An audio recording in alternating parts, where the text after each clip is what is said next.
What is up, everybody? So, random thought, but I just thought of this from all the emotes in chat here. Imagine you're in like a Grail war, right? And you know things have gone a bit awry, and there's two berserkers, right? And you learn that the two berserkers have teamed up, right? And then you run into fucking Hercules, like riding into battle on Fluffy, right? And it's just like, well, we're fucked. It's all over. Alright, so, okay, this music's a little loud. Let me just dial that back a little bit. Alright, so, not a whole lot going on today gameplay-wise, so we'll just mess about, and I'm gonna do probably more account reviews today than I did yesterday, just to see how it goes. We got Zaw and Fury and Red Best Girl, because that's an account, by the way.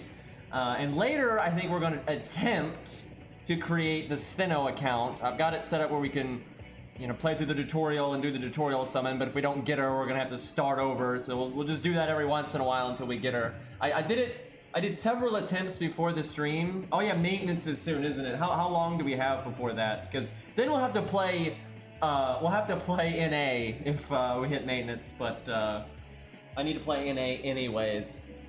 But I want to use Q against Richard. It looks like on the Google Doc, when we used him, we used Golden Sumo, so I'm not going to use the Yang CE. Oh, so we have plenty of time, no big deal. But I'm not going to use the Yang CE, because I want to compare it to what we did before. That being said, though, my Q's not 120, he's not 110, he's like 103. Not that big of a difference, and I don't have all of his passives. But I want to see if the one passive we have, the extra attack one, if that can make a difference. I feel like though we could actually do worse than we did prior if we just get bad luck, so we're gonna have to maybe do it a couple of times and see. Okay, well, I want this for sure. I'm not actually sure we want the Merlin one, but I think I'm gonna grab it. You especially want the Merlin one if you ever do go with the Yang CE or Black Grail or anything like that. Ricky has anti-saber passive. You know, we should use him next then. Have you unlocked it? Do you have his extra attack? Because I want to see what his extra attack does. If he's got the extra attack boost and the anti-saber boost. Why on earth does he have anti-saber, by the way? Is it just because of the sword? Right? Or I don't you think it'd be like anti-Artemis, right? With his big moment and everything. Imagine having Ricky coins. I don't. Feels bad. Shit. You got me all excited, but yeah, I should have known better. Who the fuck has coins for low stars right now? Like, unless you just wailed on something or saved up and rolled a lot or whatever, it's not really happening. I mean, dude, my coup is Bond 14, and I could get one passive. I could get one passive when I was Bond 14. Like, what a fucking joke. And even if I was Bond 15, I couldn't get the other passive. It wouldn't be enough. Someone's got the command code that I need, because of course they do. Oh yeah, I need to like actually get Burgess to 10-10-10 so I can make a YouTube video for her. I said I would make one once I could get her 10-10-10. And now that the free quests are available, I can actually do that. I'm just not sure what to make. She's actually such a good solo unit that I want to do like a Burgess versus the world video and just do a few, but I want to pick a few good ones. There's two that I know I'm doing, and I won't spoil it, but we'll have to look around. Oh, they unmashed? Jesus. Should have given her like anti-dot stuff. I don't know how good the drop rates for the bells are. I've heard it's not that bad, it's just you need so many of them.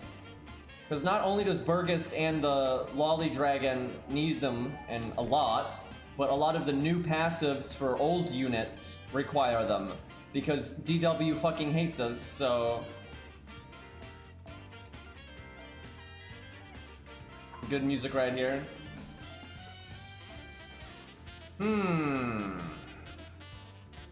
Do crit versus dragon. 30%, I mean, if we do get a crit out of it, it's really good. Could just do the heal, though. Heal is half effective, though, when you're being counterclassed. This is Guns N' Roses, and it is kind of famously used for the Bakano opening, which I have so much respect for, because anime has a real tendency of just always using J-pop for their opening, no matter what. Like lyrical J-pop, no matter what. Doesn't matter if it fits the show or not. Where with Bakano, they picked something that it doesn't even have lyrics, for crying out loud, and is not J-pop, right? And it's because it fits the show. That's why they made it that way. You know, it's tailored to the show, which should be the point of an opening. Wrong thing. I grab my loot here. Oh yeah, 1 Ember. I think they need to update that, chat. You get 1 4-star Ember when you get 5-star Embers from FP now, and you get them from the daily now. So, like, what's the point? Like, what a joke. I guess I'd take these, because they're needed for a lot of the new passives.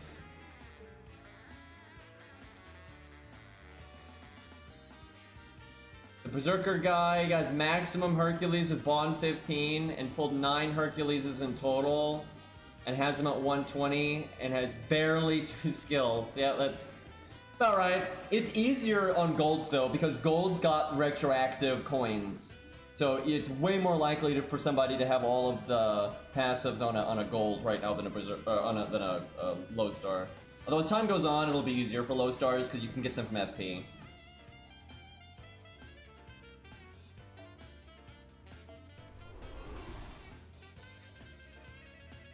There are times where like J-pop works really well for whatever the anime is. It's just the autopilot do it. But yeah, Cowboy Bebop's another one that has an opening that fits very well. Yeah, 4 stars have a really bad time with the new system, especially if they're limited. If they're limited, it's just gonna suck so bad. Yeah, I just need a George here.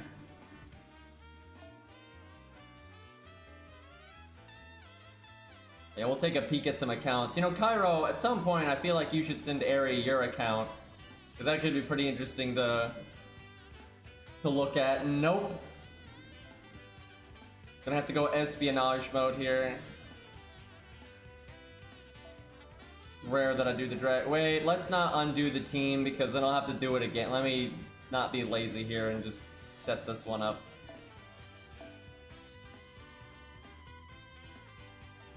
Alright, so the only difference between this coup and past coup is this one has 50% more damage on his extra attack and is 3 levels higher. Which is not a lot, but it's something. What's cool though is if I use Black Grail, we now go up to almost 14,500. So that's not bad. One day, one day. It's cool having 14k attack though, even with Golden Sumo.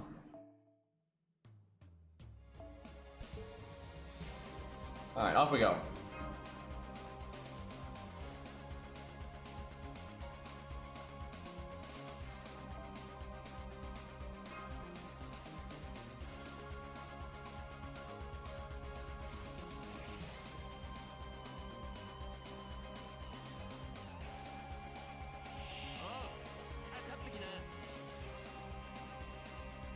Okay,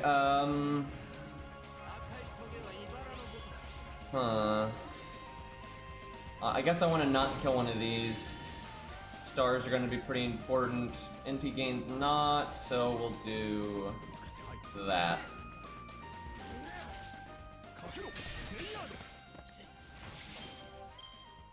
I mean, it's not like I can briefly go over all the buffs because there was a billion buffs, so... I want to use Jolter in a team setting more though, since her buff. We did use her some, but I want to mess around with that in more scenarios. Get a better feel for it. But I think she's quite good. And like, I think you could absolutely use her as your main DPS for Fluffy. I don't think she's going to be the best DPS you could possibly bring for it by any means. I think Enkidu is better, and a lot of the foreigners are better, and so on and so forth. But I'm sure you could make it work. And the 30 Star Bomb is really good. And the thing is, her NP has a hit. This hand sucks! Anyway, her hit count on her NP is 10. So, and obviously you're going to have attacks go off after the NP, so you're going to have a decent chunk beyond the 30 stars. But ultimately the best thing for Fluffy for your DPS is someone that does enough damage and then has survivability. Because the more survivability the DPS has, the less you have to babysit them, and the more you can babysit Castor or Toria, or if you're using some other support like Merlin or whatever, and that's good. So that's why, like, Aku is no joke there. Aku is by no means the best DPS for that fight, like, of course not. But for low star, he's quite good, and so is 100 Face, big time, and Enkidu. But foreigners are really good because they just don't get completely shredded by the boss like everyone else does. But most people won't have a foreigner, and you can't summon one from your friends list, so, you know, most people are going to have to do without. Yeah, MHXX is really good for that fight, because she's a foreigner, and she has hard survival, and she's single target big nuking. Like, she's very, very, very good there. Like, I think if you just happen to have MHXX, and you've got her like 10-10-10 and all that kind of stuff, she'll make that fight quite a bit easier for you. Like, you're still gonna have to work though. I mean, there's no world where you just bring, you know, any old DPS and just win, right? Like, you're still gonna have to min-max how you protect them and how you deal with the bars and stuff. That's what the fight's about, really, is you need to have the stats required to be able to break the health bars when it's like called for, when you get this, like, the shields down, the curse shields. But then you have to have enough survivability to weather those turns to get to that point. That is the fight, pretty much.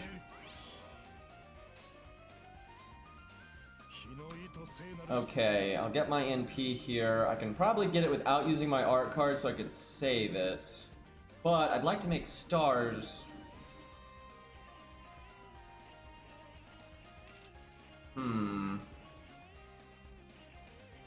Let's not be too greedy. I mean, there's no way he wouldn't have gotten it. The roundup.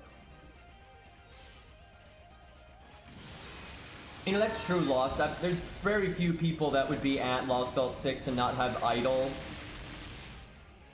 And she's probably not so bad there, because she is a foreigner, and she has a team heal, doesn't she?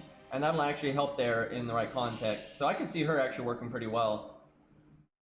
I'll have to, man, if we had story replay, I'd go mess about with that to try to make a setup for people that need to use her, right? And things like that. That'd actually be practical if I could make something with that. Fucking story replay, man. One of these days. Alright, well, time to smack a dragon in the face. Guess I quick. Besides, gives me 3 of a kind bonus for my extra attack.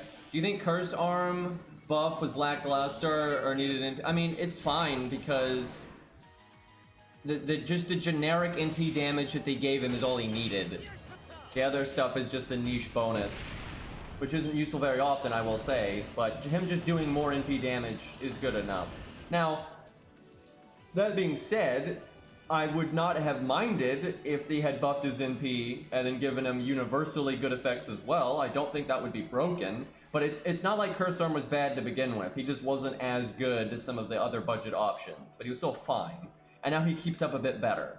But he's still not the best. But that's okay. It's like Curse Arm doesn't need to be the best budget assassin in the game. It has to be someone, and it doesn't have to be him. As long as he's usable, keeps up, is reasonable, has, you know, his own niche, which he still does. He has more survivability than a lot of budget units do. And he does have good star gen rather easily. So he's fine. I think he's totally fine. But it would have been nice if they could have maybe given him a little bit extra stuff. Yeah, Medea got scuffed, though. That's for sure. Okay, let's go 90, 160. We're putting some faith in that 60 in third place there. Damn it. Should have put it in second. I had faith. I was not rewarded. I probably would have gotten my NP there too if it had crit. That'd have been a really good run there. Do I keep my health lower just for the extra attack up? This is the last turn of the attack up. I'm gonna say yes.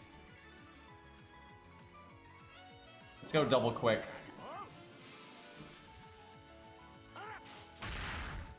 Come on, give me a crit. There you go.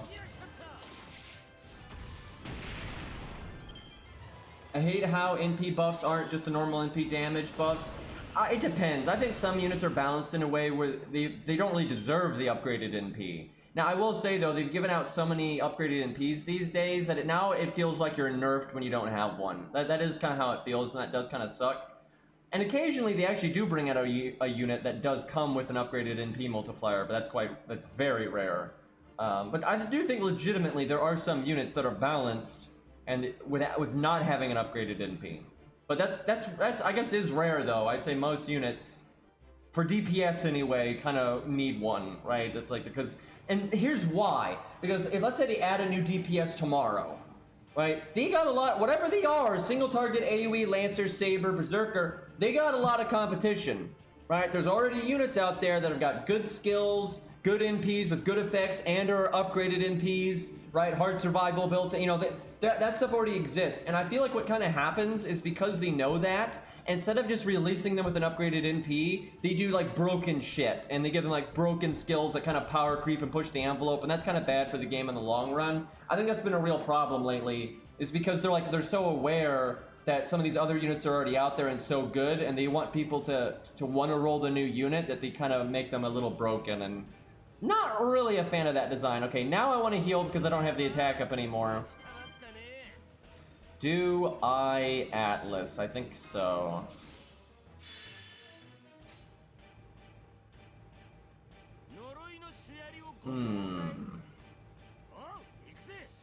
Gotta be careful in case we get an insta-death. I don't want to like get Chad and not notice. Because in that speed mode change that they did a while ago, a generic enemy like the dragon will fade away super fast.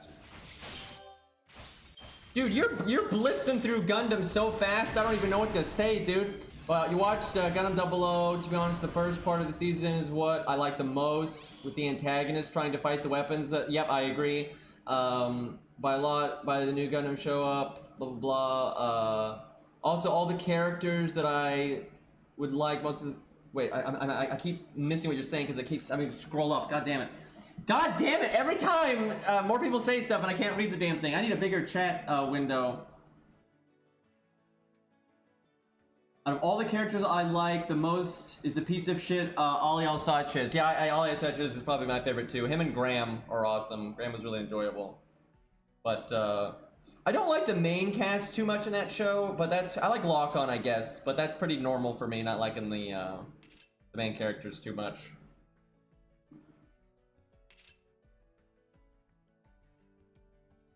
Yeah, I really don't. Season 2 is kind of dumb in my opinion because it just kind of throws out a lot of the point of season 1 out the window in my opinion, and just starts getting weird, and then the movie gets super weird. But some people like the second season, so it just depends. Okay, well, I'm not going to cast Guts yet. It actually makes me think I may have cast Atlas too soon. Dude, I'm so glad Soul Worker is back. I've been really enjoying it. The like newer in-game stuff is quite good. Alright. Come on, Art Card. I had faith in you last time at 60% and you failed me. Now I got faith in you at 50%. There we go. Okay. Sadly, we didn't have as much NP on that one, though, so we're not gonna get our NP there. That's actually... Boy, that's really hurting our value. That's like twice that we could have had our NP potentially, but didn't.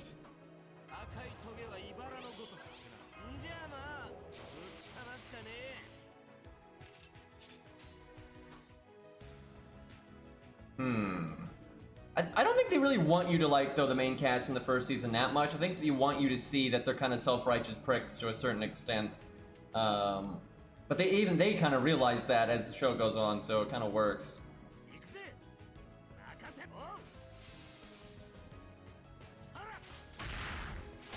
I'll take a random crit there. I'll take another random crit there. That kind of offsets not getting our NP before. It doesn't completely offset it, but it helps. Due to our issues looping, though, I feel like we're going to do worse than we've done in the past. But we shall see. I want to hang out at low health. I'm on invulnerability now because I'm actually at lower health than if I came back with Guts.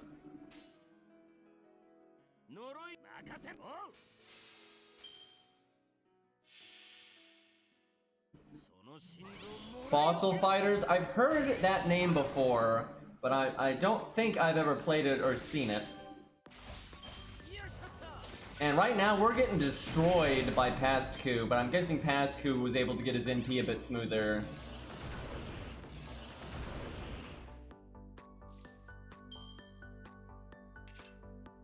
I bet you it's possible, maybe with heal command code and stuff, you might be able to go around to get your PFA again.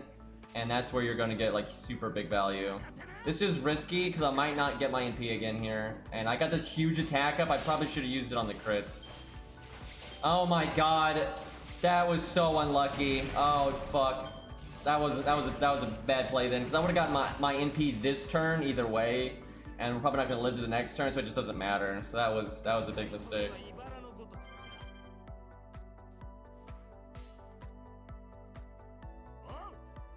Well, best I can do is that. So yeah, we actually did worse than past coup, but I think past coup would probably just... I think what matters more than like Ku's new passive skill that we've got and stuff like that, I think what matters more is simply getting better luck with when you get your NP. I think that adds up more. He still did respectably for a Lancer, but he actually did worse than he's done in the past, so... Yeah, the only Gundam shows that really relate to each other are the Universal Century ones. That's pretty much it.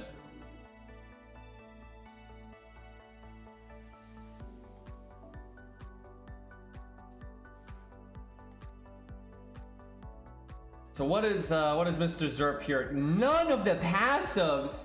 Have the coins been that unkind to you? Jesus Christ, he has none of the passives. Look at this.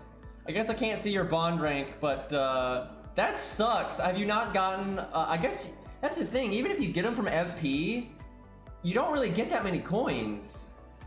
Like, you only get 15, and you need 120. That sucks, man. I guess we use them anyway, though. Alright, now we're busting out the Yang CE, so we got the big guns here. I can't wait to see this when he has his passives, though. Because when he has his passives, he'll do more damage with his extra attack, and he'll have constant attack up against sabers, and this is a saber. So, I like how your motto is imagine having coins. Dude, I was so frustrated because Ku, with his third passive, is so good against Fluffy. And like that whole issue I was having, it would be completely gone if I just had his third passive. But I was like, I need 8 copies of Ku to get his passive, and I didn't want to... I'm not gonna lie, I actually did 2 10 rolls on story just to see if I could get like a coup, and I didn't. And yeah, that's all I did. But it's stupid, man. Like, so fucking stupid. I have gotten 2 coups from FP though, so far, but that's not enough. Like, not at all.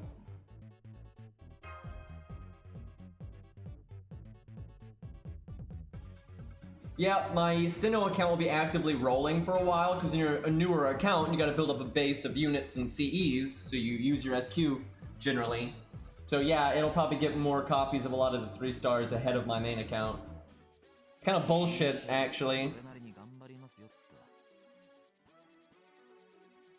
Maybe we wait on that account just on the off chance that they add a summer unit that we actually want to get. They don't do that very often for me, but occasionally they do.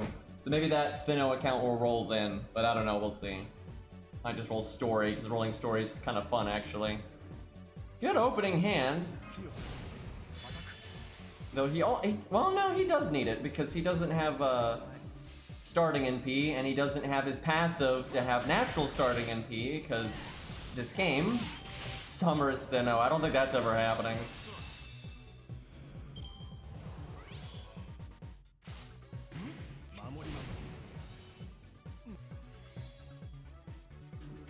Okay, come on, give me an art card.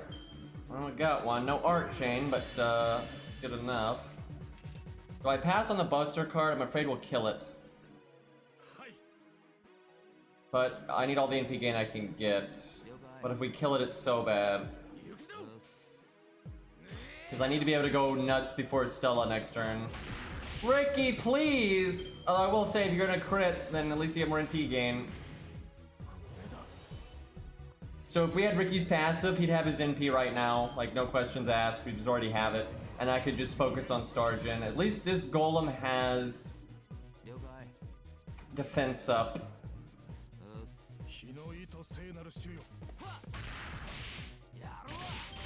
Fuck. Man, now we don't even need a max level passive. If we just had the passive at all, he would have it.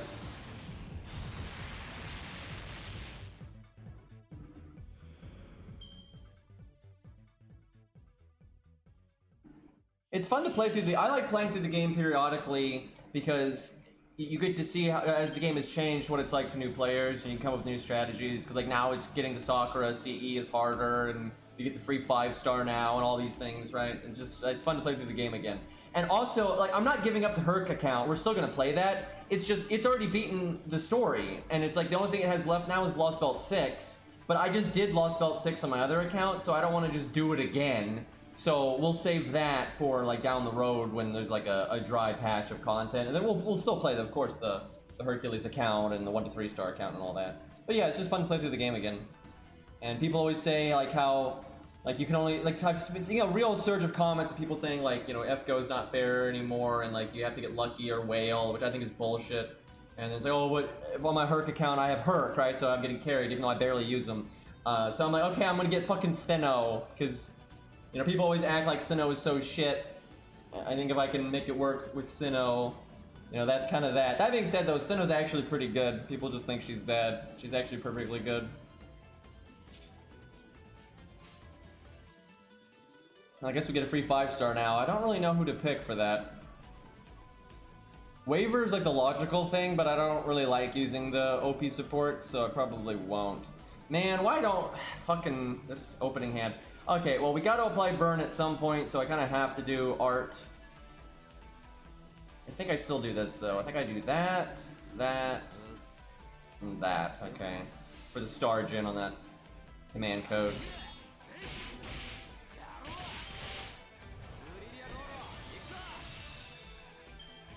Lantoria again. I bet you plenty of people do pick her. She's probably not as popular as regular Artoria, though, but,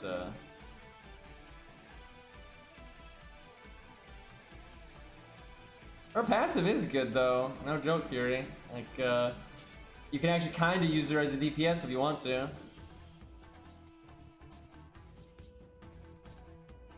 I should have cast that last turn. I have no idea why I didn't. The defense up would have mattered. I feel like we're going to want to work in the heal command code for Ricky. I feel like that's more important than some of this gas, but we'll roll with it and see what happens. I feel like Ricky doesn't need the Omakusa hat because he's not going to use Buster cards enough for it to be worth it, but I could be wrong about that.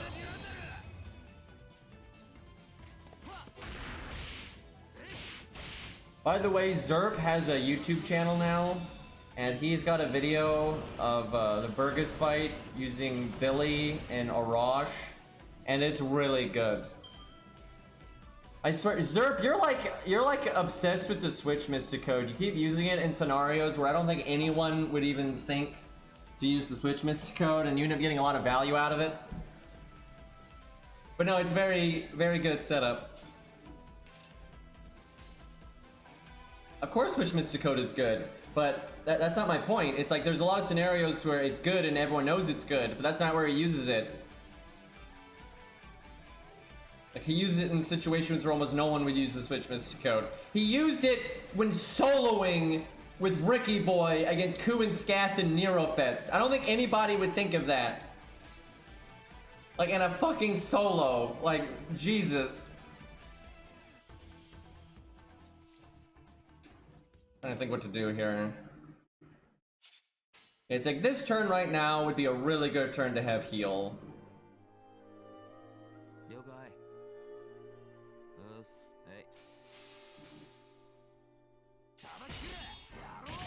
NA's got 500% stun now, at least. Just took him a minute.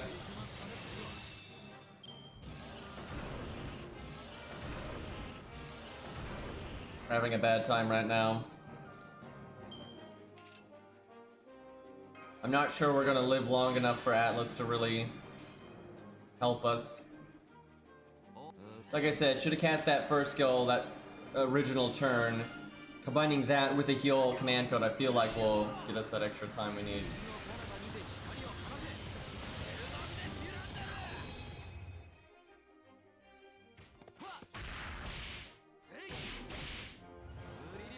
Yeah, with a heal, you could live to the DNP turn, and right now I feel like we're not going to. We're gonna have to invulnerability, and then we'll just die to DNP.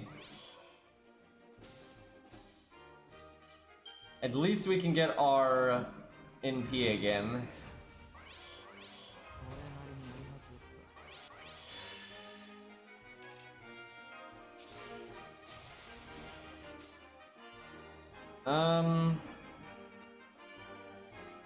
How long does this burn last? 2 turns. But that art card's got 40% crit. Let's see this.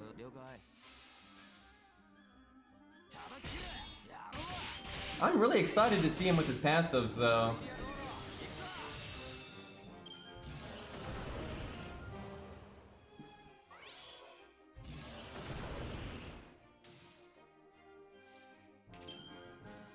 I guess we go out with a bang.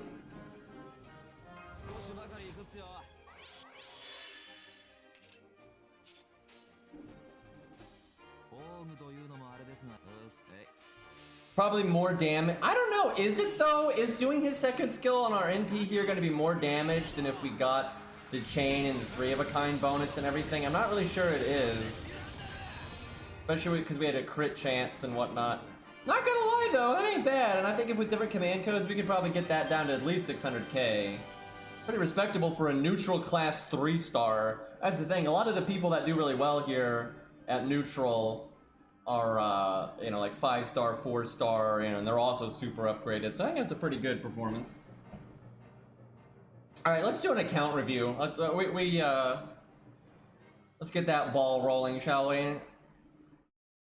So we've got a few that are not in need. I think 2 that need advice and 3 that are just flexing essentially, but we'll just check their accounts out, you know, and just see what they got. I think we'll start with Zaws, and Zaw is obviously one of our regulars, and he's definitely just flexing, but we'll start there. Give me a second here to bring it up. This time Whale Watch. Yeah, we'll see. That will be interesting if we can predict that kind of thing, though, if they whale any or not, or like what their favorites are, that kind of stuff. I already know what Zaw's favorites are, so that's not really the hardest to figure out. All right, I think I got this set up properly. Yeah, good enough. All right, obviously he's got his big Canis there, Bond 11, 2K foe, all that. We already know about that. Okay, so Arthur is NP1, Twins are NP7, feels bad. Bedivere only NP1, that's surprising. Burger Mom NP2, Landling NP3, City Master NP2, Suzuki NP1. Most of the ones aren't mattering too much. Is Nero seriously NP13? Or is that Saber Lily? Oh, I see. So it's the first one, it's then in the name. So the Twins are NP1, Bedivere's NP7, I think. That's kind of hard to follow. Anyway, let's see what we got here. So we got Arthur for his AoE, we got the Twins for his single target, although I guess he doesn't really use them because they're 1-1-1. And he's got Lancelot, 888, Cedra.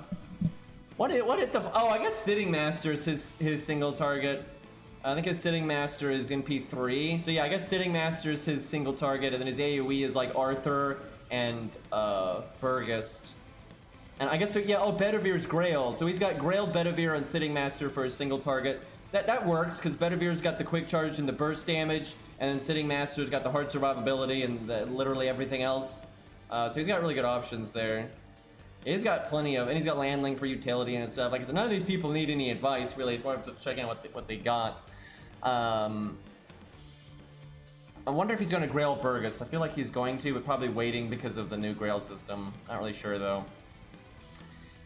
Jesus, level 100 Calamity Jane. 10, 10, 10 on that one. So she's got NP2, I've seen that. NP1 Moriarty feels bad. NP1 Napoleon, that also feels bad. Boy, it's a good thing that Zaw does like Calamity Jane, because he would actually have archer issues otherwise, because his other archers are pretty low NP ranks there. Although I guess he does have Robin and Arash and David. And hey, look, his David second skill is 10. He passed that check. And he's got Sith Lord there. He's also got Tesla 9910. Need those grails. He got Billy and Calamity Jane, so I guess good enough. He's a little weak on AoE archers, I guess. Oh, and he's got Hot Wheels. Yeah, he's pretty loaded. AoE is, I guess, his only issue. But what's his Tesla? His Tesla's NP2. God damn it. But no, I guess yeah, he's in good shape then. He's pretty much got his bases covered. Oh, I didn't realize Zaw had Enkidu. I had no idea. He also has Percival, and his Enkidu is NP2, Canis NP6. Well, you need it for the coins. So obviously Canis is like AoE and single target, Enkidu's single target. He's got Nuke Head for AoE, got Percival for AoE. He's in great shape for Lancers. And he's got a backup coup there, and he's got a second skill to 10. So he's completely got his bases covered here. He's even got a proto coup but no skill ranks, and he's got Fionn for AoE. So yeah, he's got really good spread here, and he's got his Leonidas. So yeah, he's leveling up all the essentials here. Got Big Martha. I know he's a Big Martha fan.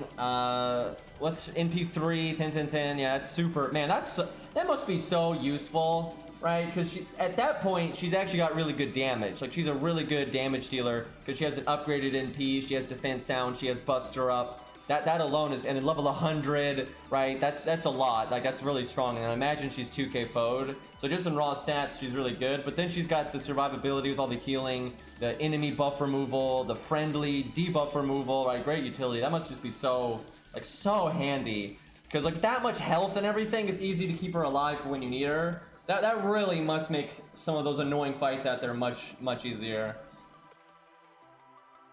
What else has he got though for riders? He does have Ushi, and she's completely maxed, so he's ready there, and he's got Boudica completely maxed. I know what that's like. Terrible mats on that one, but it's a lot of fun. So he's got Ricky Boy. What's his Quetz? His Quetz is NP1.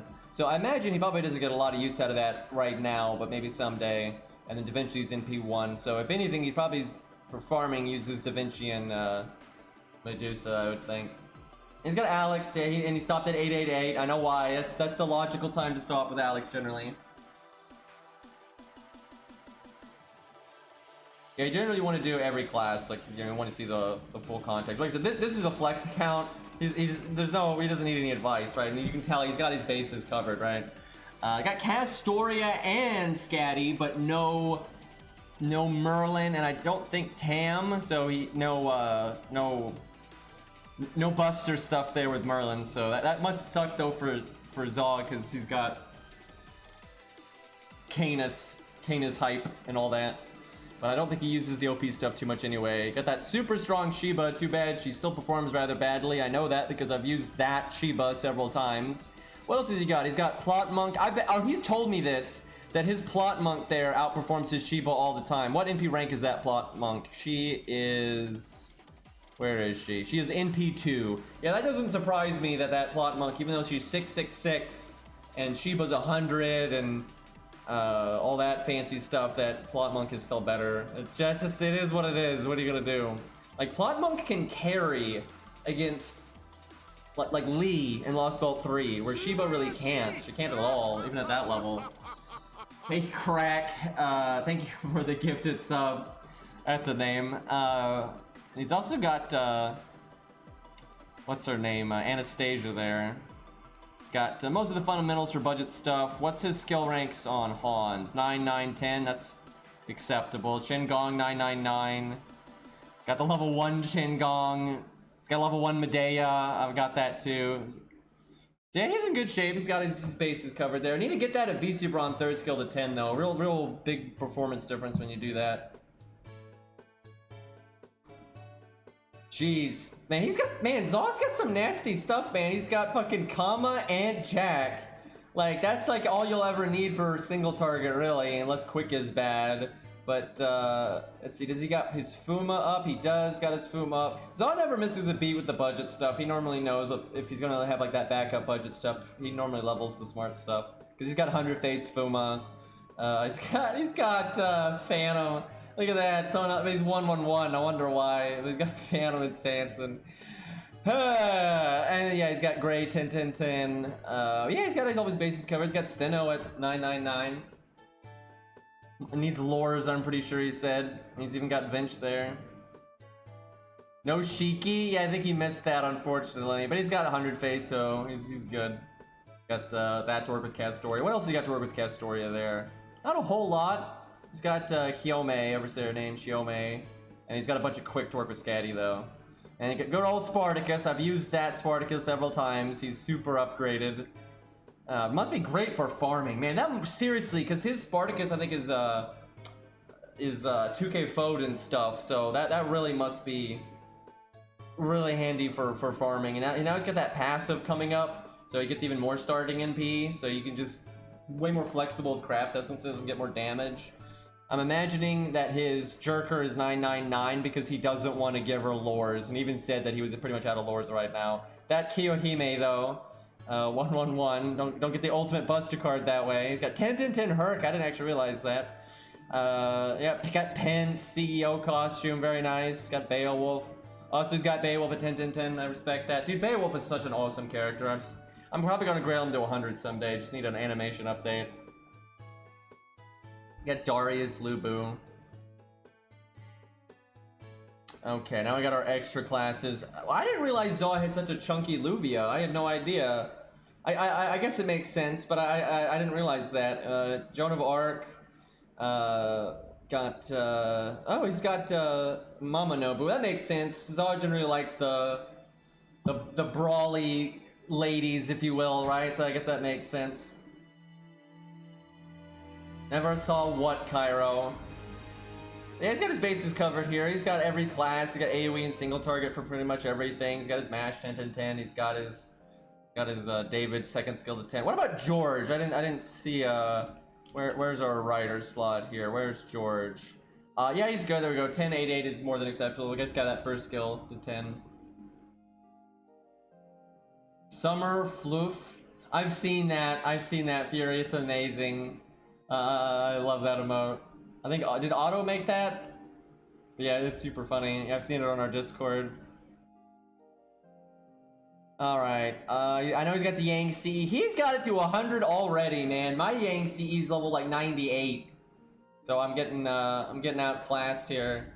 Dude, it takes so much XP to take a craft essence from 98 to 100. It takes so fucking much. It's infuriating. And look, he's got the Canis CD at 100 as well. Jesus, that's some dedication.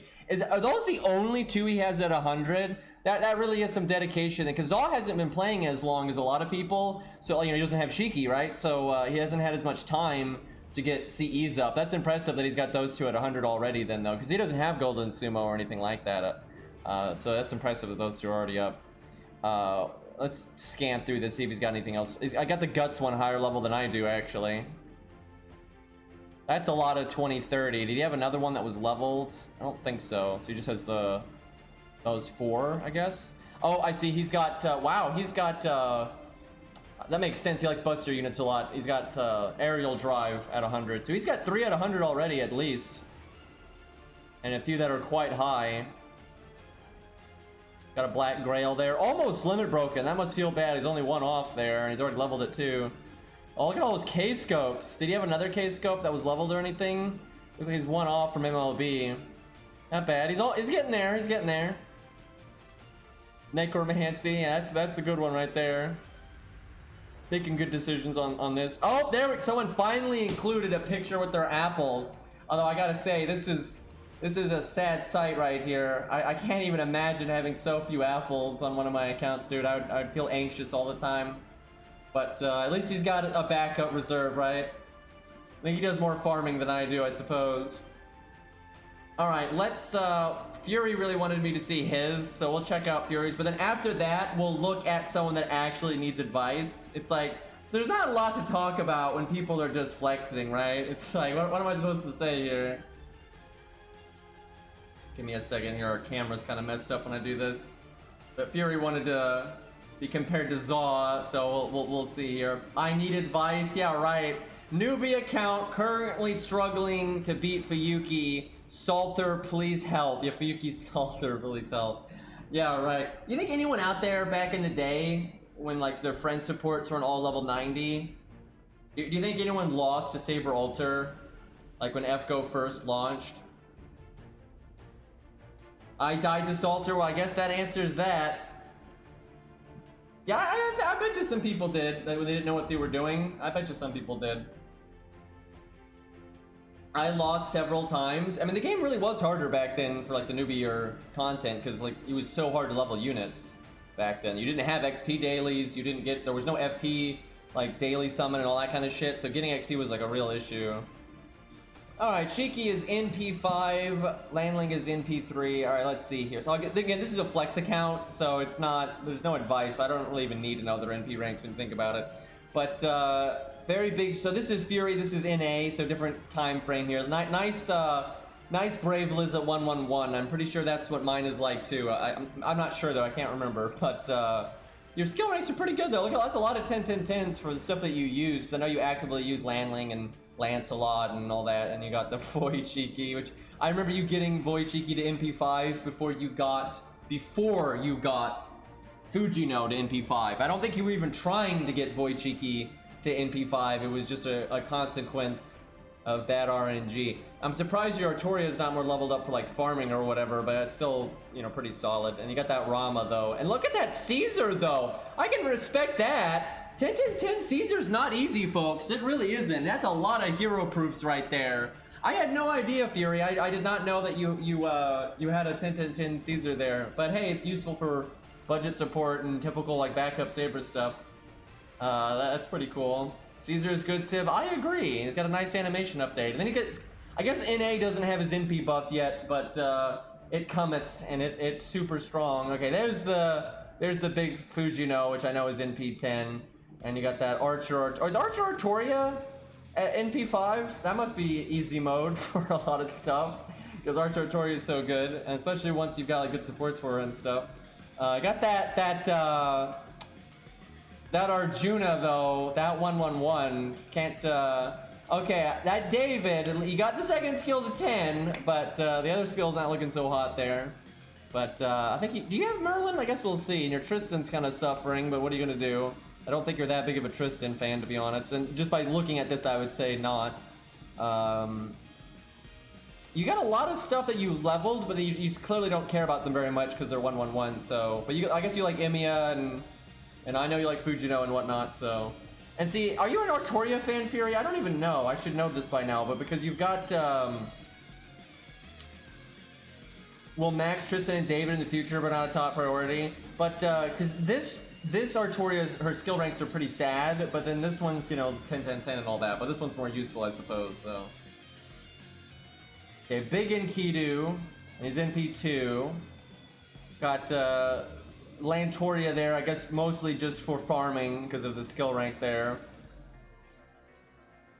So is she NP1? Yeah, Lantoria is NP1. That must feel really shitty. I wouldn't know because I got mine to NP5 immediately. Feels lucky, man. I never had to struggle with the NP1 Lancer or Artoria life. That I know it sucks though. I've seen some support ones and it's pretty pathetic. It does feel really shitty, thanks. Yeah, it's like, hey look, I got my NP immediately and it did like, you know, 20k damage. Yeah, that's great. You got that Tam though. I'm surprised your Parvati is so unupgraded with how good she is, and you don't seem to have a lot of options for 8. Never mind, you have Fionn. And I know you like Fionn, so I get that's your. I was going to say, where's your AoE Lancer? But it's Fionn. That's why I guess you don't care about Parvati too much. Because I would say Rongo Bongo is certainly not getting all the job done for your AoE Lancer needs. But yeah, you got Fionn there, you're good. And your Fionn is NP2, so yeah, that's totally fine. So you're pretty much Fionn and Lancer Artoria, right? So Lancer Artoria gets the NP really fast, with or without support, and then if you need to finish off something stronger, right, you got Fionn. So that works well. So yeah, I guess you don't really need Parvati. Although she's still super good, so. And of course, your big Snake, obviously Fury's big Medusa fan. She's super max. And you got that giant ass Aussie. I guess that's all you need. Do you ever need more than that, Fury? Do you ever, like, you've got Medusa AoE Rider, and you've got Aussie single target Rider. You know, none of your other riders are maxed out skills at all. So I'm assuming you never really need it. I'm happy with my current rider setup, so unlikely to try to raise another one anytime soon. At least you got George's first skill to 10 though, so, you know, that's really all you need. I would legitimately though, I would still probably level Alex's second skill just in case you ever need debuff clear, right? Like that's you don't need to max it, but getting it up a little bit would be pretty good. But you're obviously going to murder Demeter with Aussie. Aussie is so good in the Demeter fight. Like NP Seal is like super good there. And honestly, Medusa's good there too because the stun's fine. Wait, you have, yeah, you got the Mevs. Was that for Donzo? What? Feels bad. Yeah, I'm guessing you're not leveling her though. Alright, so you know Merlin, but you do have Waver and Tam, which is all you really need. No Scatty. But again, Waver is really all you ever need. Even today on JP, Waver is really all you ever need. Other things can help, but more than good enough. I wonder if you have Joan of Arc. Surprised you haven't leveled your caster guild though, especially because you've got that Archer Artoria. Although I guess you've got Hohenheim and Tam, but still, not Archer guild, caster guild. Caster guild's good in that. All my gold casters are in P1, except for welfares. Yeah, fair enough. Split piece is currently priority, but lacking the eggs to maximum. I know that feeling. Split piece is super good. Everybody should level a split piece, and I'm sure you realize that. So, but yeah, I'm surprised you haven't focused on caster guild some though.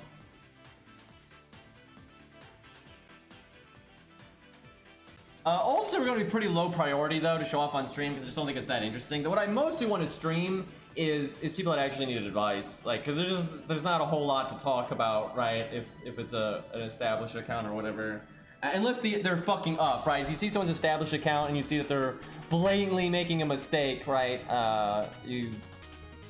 Then you bring that up. Yeah, I saw the max hands. Like I guess a lot of people that we've looked at haven't had max Hanses though. So I guess it's kind of a rarity, I suppose. Kind of a shame though. He's really good. So I've got max Hans in quite a few of my accounts these days. Got that Carmella though, kind of scuffed skill ranks, but you've got Shiki and Donzo, so it's not that big of a deal. And yeah, I know Donzo's in P5, so let's see, what else do we got in here though? I got Curse Arm kind of working his way in there. You got Gray for good for farming. Yeah, I mean, yeah, you got Fuma, so you don't really need anything else, right? Like you've got everything you need. Obviously, I would get 100 face up just as a backup, but you got Carmella, so it's really no big deal. Oh, you have God Juna. I didn't know that. Shame you don't have Merlin then, because that's some disgusting stuff. But you got what's her name? Jerker for single target, and she's 10-10-10. You got Penth as well. That's a good combo. And you've got Angry Cat there. Then God Juna for the AoE. And then you're pretty kind of scuffed on the skill ranks for a lot of the AoE ones. But oh, you have Ku Alter too. Yeah, your single target is like OP as fuck. And you got a Herc as well. But a little lacking on AoE other than God Juna. But I guess that's all you really need. When do you ever need more than that? So. And you do got the second skill on Raikou there. Oh yeah, you got Mothman, or on Gorgon, you have maximum Gorgon, and that I'm sure that covers a lot of your AoE needs with some of the other classes and such.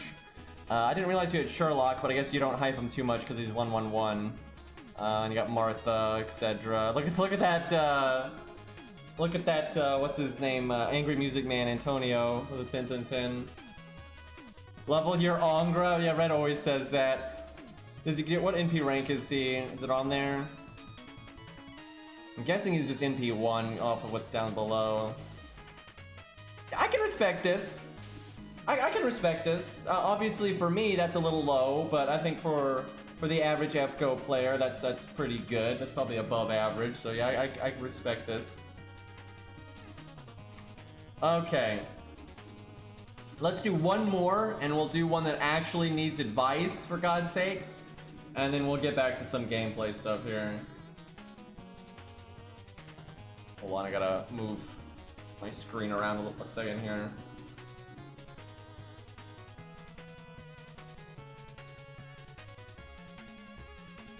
I'm trying to remember if I have 2 other accounts downloaded, and I'm trying to remember which one of these were flexes and which one of these were advice. I think this one's okay. This one is Rada Kana, I think is how you say it. I've seen this guy in my chat before, but I don't really know how to say his name. But what are you gonna do? Mine is advice. That's so bullshit, Otto. I haven't looked at yours yet, but just having used your units, I know that's some bullshit. It was funny though. It got listed in the Google Doc as advice, which that's just because they didn't know you well enough. I think Green can't read this. Yeah, I know, right? All right, started January 2021, so pretty recently. Hasn't been playing that long. I think this is NA, but we'll find out. Spent all my saved SQ on Lost Belt 4 Part 2 banner. Afterwards, rolled on Story banner. Very short on skill gems. and Embers currently have 2 lures. Only 2 lures, yikes. And 4 gold apples. Oh no. Only story I haven't done is Shamosa. Man, that's rough. Only 2 lures, dude. Feels bad. So he has not been playing very long. So let's see what he's gotten done in like what 6 months, 7 months, or whatever. Let's see what he's gotten done here. Actually, I guess it's been more like 8 months, hasn't it? I forgot what fucking month it is. Aren't we in like? We're in August, right? Yeah, it's August. I know how a calendar works. Excuse me. Okay, so Landling NP1, Bedivere NP2. That's kind of rough with the Bedivere, but NP2 at least helps, and he's grailed. So, what do we got here? Well, your Saber options are pretty damn limited, I gotta say. You just don't have very many. You have no AoE Saber. You can oftentimes get away with it though, but that is rough. Thankfully, Bedivere is good enough, but yeah, no AoE Saber. I guess you kind of have. I would probably level FuryZ over Jason, unless you're planning on getting Caster or Artoria down the line. I think people oversell how good Jason is. Like, he's not really that great, in my opinion. I hate to say that, because Jason's cool, but he's really only good with Caster or Artoria specifically. And even then, his damage is so blah that it doesn't always work out. But neither of them, FuryZ or Jason, are going to be that good for farming. Unless you have Caster or Artoria, then Jason can be fine for farming. But yeah, you have no AoE Saber, but you can get away with that. You really can get away with that. If there's a class you can get away with not having an AoE one, I feel like that is one of them. But it is a shame. But I would say your Sabers right now are good enough that you're fine, right? And if you want to level any of them, maybe you just level Hokusai because she's actually quite good. But I would say with Bedivere, Caesar, Landling, you're probably good on Sabers. I doubt you're ever like crying when you're dealing with Lancers, so I'd say you're probably alright. The biggest issue is just the fact that Bedivere's NP2, right? That's gonna be a little bit limiting, but yeah, it's pretty good. Alright, so David's second skill's not 10, so obviously I think that should be decently high priority, but because you only have 2 lures, I'm not sure how high priority. I'll have to look at what else you got here. Alright, so for single target, you've got Ash, who's NP5, right? And that was what he said. He rolled big on I suspect that this guy's actually completely free to play, because I think he basically started in January, and it sounded like he didn't spend any SQ until the second banner of Lost Belt 4. So, but man, you had a level 100 NP5 10 to 10 Hot Wheels. That's gonna go far. That's gonna go so far. You can use that as your main DPS against Fluffy, like for real. Like that's so good. And if you ever need, like, sometimes you need more than one. Like they're gonna die because of your setup and you need a backup DPS. Billy's and Robin are totally good for that. So you're great on archers, to be honest. Maybe for just farming purposes, you might want to get like Atalante up. I actually really like Atalante for farming. But you do have Arash, and that's generally good enough.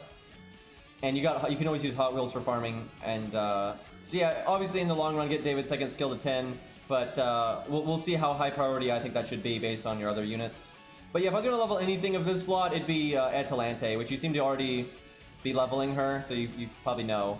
But yeah, AoE is like the one thing you're a little weak on. But hey, at least you've got Arash, and he's grailed. Alright, let's see what else we got here. So, got that coup. Wow, your Baldi's on NP5. Yeah, that must feel bad. But Taiga NP4. That's actually quite good that your Taiga's NP4. I guess that was from the story summons. So coup is generally all you need for single target stuff. I'm not exaggerating. It's like he can get the job done anytime you need single target, especially if he's grailed. And then you got Crazy Eyes there, although her skill ranks are really, really bad. But like you said, you're having skill rank problems. You don't have much in the way of AoE. So for farming, I think Romulus is pretty good. I don't know if NA's got his buff yet, but it's probably coming fairly soon. But Hector's just fine. And you don't really have any options. You really don't have good options for AoE. Like, it just doesn't really exist for you. So that just sucks. There's nothing you can really do about it. And like an absolute pinch, I would say, you know, you can always level Hector or Romulus. But I wouldn't make that high a priority, because I think you can sneak by without AoE.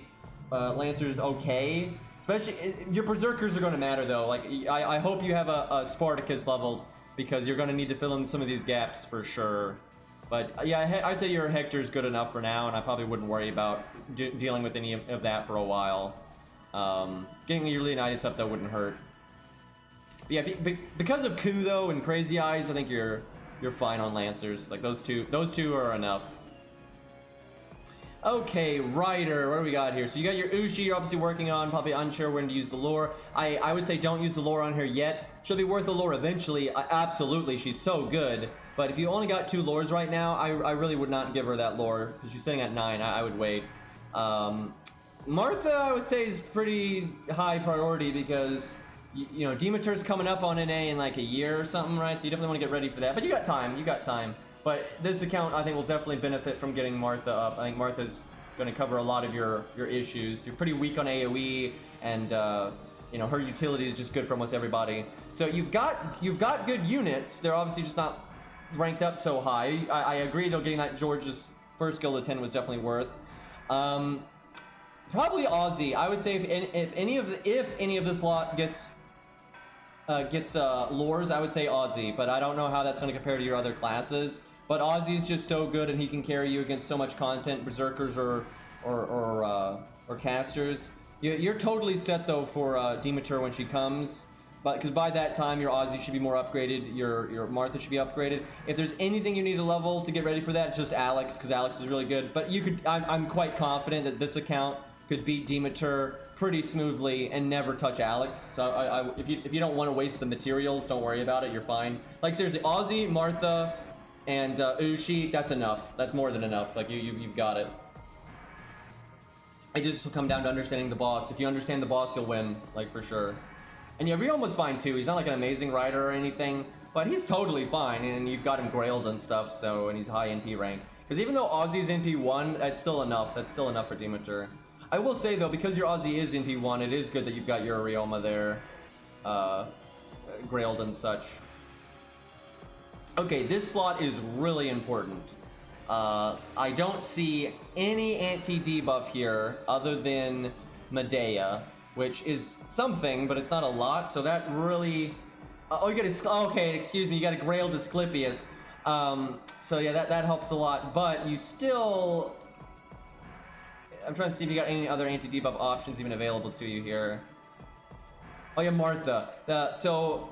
I don't know, even with having a grailed Asclepius, I still think it's pretty high priority to get that Martha up. Because there's just a lot of situations where even though he's grailed, Asclepius will still die in the blink of an eye. And there's just some fights where like his class isn't good. Obviously though, a grailed Asclepius that's 10-10-10 and everything, that's going to be a huge help to you when you're dealing with debuff fights. And that'll be great for Fluffy. Holy crap, I tell you, a grailed Asclepius could potentially live longer than like the one in my video, and then could go and get his NP again, and maybe even again, and you know, like that's really good. So that's going to help you in the future. I don't think you're going to regret that at all. You clearly like his character, but gameplay wise, I don't think you're going to regret that in the slightest. I think a grailed Asclepius is a totally legitimate gameplay option if you don't, because he doesn't have Waver, he doesn't have Scatty, he doesn't have Merlin, right? He doesn't have any of that stuff. I think a grailed Asclepius is totally good. So yeah, your Hans, you got the 2 really important skills at 10. It is good to get that first skill up, but right now I would not give it a lore right now. It's just not that high of a priority. Honestly, getting Qin Gong to 10-10-10 is definitely worth it, or X 10-10 really. But I don't know if I'd put your lures on that either. We'll kind of go into that in a second though. Let's see. Clown Boy's fine at 1-1-1. Most of his utility is irrelevant with skill rank, so I wouldn't worry about that. I think he made pretty good decisions here for the most part. Probably worth getting a VC Brawn up, because you are lacking, you know, OP supports, which is fine. You know, I played the whole game without OP supports, but it does make things a lot harder, and having that Asclepius as a safety net, I think could really help this account out, especially if you happen to have some taunt CEs, which you probably don't have Poster Girl, but if you got Outrage or something, that would definitely help. So yeah, I think Asclepius, a VC Brawn is worth investing in on this account for sure. Let's see, on the DPS front, you're kind of suffering, and you're probably, I don't think I need to tell you that, you're probably already well aware. Definitely issues with DPS casters. You know, Medea sucks as a DPS caster. Your caster Q's skill ranks are super scuffed. Caster Gilgamesh is good and everything, but his skill ranks are also scuffed, and he's not that good of a DPS. At least he's NP2 though, that helps.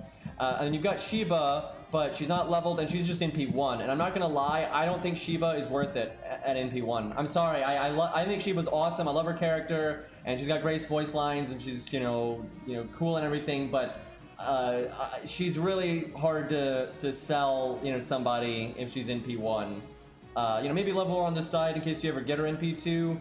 But she's really not going to be your DPS caster. She's just not good enough right now. Maybe she'll get buffed down the road, but you'll have 2 years of notice from JP. If anything, I would say level Babbage. You've got a while before his buff, but that's obviously going to come sooner before a Shiba buff.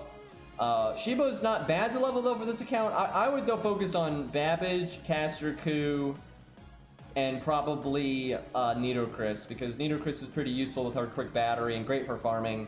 Like Nitocris is an easy thing to recommend. But yeah, I would focus on Babbage and Caster Coup, and then over Shiba. I really hate saying that. But at MP1, she's going to have a hard time. She's okay, though. She can support another caster. It's not like I wouldn't level her at all, but she would not be that high a priority for me on this account. It just doesn't make a whole lot of sense at MP1. Okay, Assassin, you've got some good stuff. Got that 100 face, and her most important skill is at 10. If you ever level another one to 10, I would make it her third one. But unless you get stuck on a really nasty rider boss, I wouldn't really worry about it, and you're certainly not going to need it for farming. So I wouldn't like slap your lore on that. But if you ever got stuck on a nasty challenge quest or something, then you might want to get that. Her third skill to 10 is very good with the lower cooldown and everything, but I wouldn't worry about it right now. So for AoE, you've got Gray and Fuma. That's generally good enough for farming and such. And then for single target, you've got just 100 face. Good thing she's Grailed, because I will say if she's Grailed, that's probably all you need. However, for things like Bull of Heaven and some of the harder fights, you do want a backup, and I guess your backup is there is Kojiro, but he's not Grailed, and he's not, maxed out skill-wise. Now, if you like Kojiro enough to Grail him, that's a good enough backup plan. If you're not wanting to Grail him, your backup should probably be, oh lord. I was looking at like what gold assassins you had, and I was hoping to see something really good, and I saw Yan, and that's not very good. Yan kind of sucks. Although he's good on JP now, he's passable on JP now, but you got a bit of a weight on NA. The Neat is good though. The Neat is a good fucking unit. She really is. High investment though. You need good skill rank, so your account's not really in a situation where I'd be worrying about that. Down the road though, because you don't have waiver and all that fancy stuff, I would say leveling the Neat's actually a really good idea for this account. But I wouldn't be in a huge rush for it though. You've got other options, and you got Hans and stuff. Like you've got pretty decent. So you got Mozart, Qingong. Yeah, I would focus on these stuff more before I'd worry about the Neat. But eventually I would get Neat up. Yeah, maybe Curse Arm, but I don't know. I feel like Izo. I feel like if you need a backup assassin, I'm feeling you go with Izo. Curse Arm is certainly fine, and especially because of the crit stuff. And you do, if you're wanting to level the Neat, then probably Curse Arm because he's quick. But where Izo is art. But I would lean towards Izo just because he's got like the basic stuff that you need. That's true. He is in P1. That is definitely not Jin K. Definitely not Jin K. Jin K fucking sucks. I would level Yan at NP1 before I leveled Jin K. Shit, that is rough because Izo's NP1. I would say either Yan or Curse Arm then, or maybe Serenity. The problem with Serenity is just no hard survival, but Serenity does have good synergy with 100 Face for sure. So Serenity is not bad. But yeah, I'd say Serenity or Curse Arm. Maybe, I know this is crazy, but maybe Sanson, just because of the anti-debuff sometimes. If you just need generic DPS, and then you get the anti-debuff on the side, Sanson's not too bad. But I would say Serenity or Curse Arm over that. But I'm leaning towards Serenity, to be honest. Because for the hard survival, you do have 100 face already. I mean, Curse Arm's totally fine, but the thing is, so is Serenity. Serenity's totally fine, too. But yeah, I would say Serenity or Curse Arm. And if you ever get more Izos, then Izo. Alright, but the Berserker slot is really important here because you're kind of lacking some of the other classes. Okay, so that Spartacus right there, I would absolutely focus on. I would absolutely try to get that Spartacus up. Because you are lacking a lot of AoE in a lot of your classes. So a good Spartacus could really help you out. Now, maybe not 10-10-10 just because of your lore situation, but I would definitely try to get that Spartacus up. And I know this is only advice if you have like a mindset similar to me.